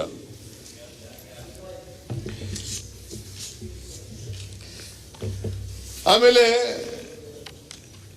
ಯತ್ನಾಳ್ ಅವರು ಇದಾರಲ್ಲ, ಅವರೆಲ್ಲ ಇಲ್ಲ. ಅವರೇ ಹೇಳ್ತಾರೆ ಪಾಪ, CD ಮಾಡೋ ಒಂದು ಗ್ಯಾಂಗೇ ಇದೆ ಬೆಂಗಳೂರಿನಲ್ಲಿ ಅಂತ. ಅವ್ರೇನು ಹೇಳ್ತಾರೆ ಅಂತಂದ್ರೆ, ಯತ್ನಾಳ್ ಅವರು ಬಿಜೆಪಿ ಶಾಸಕರು ಸಿಡಿಗಳನ್ನ ಮುಖ್ಯಮಂತ್ರಿಗಳು ತೋರಿಸಿ ಬ್ಲ್ಯಾಕ್ ಮೇಲ್ ಮಾಡಿದ್ದಾರೆ ಎಂದು ಆರೋಪ ಮಾಡ್ತಾರೆ. ಅವರೇ ಅವ್ರು ಏನಾರ ಮಾಡ್ಕೊಳ್ಳಿ, ನಾನು I am very very clear. ಒಂದು, ದಿ 6 ಮಿನಿಸ್ಟರ್ಸ್ ಅವರು ಆತಂಕದಿಂದ, ಭಯದಿಂದ ಅವರು ರಾಜೀನಾಮೆ ಕೊಟ್ಟಿದ್ದಾರೆ. ಅವರಿಗೆ ಎಲ್ಲಿ 19 ಸಿಡಿಗಳು ಏನು ಅಂತಕ್ಕಂಥದ್ರ ಬಗ್ಗೆ ನಾಲೆಡ್ಜ್ ಇರ್ಲಿಕ್ಕೆ ಸಾಧ್ಯ ಇದೆ. ಅದಕ್ಕೋಸ್ಕರವಾಗಿ ಅವರು ಮಂತ್ರಿಗಳಾಗಿ ಮುಂದುವರಿಲಿಕ್ಕೆ ಸಾಧ್ಯ ಇಲ್ಲ.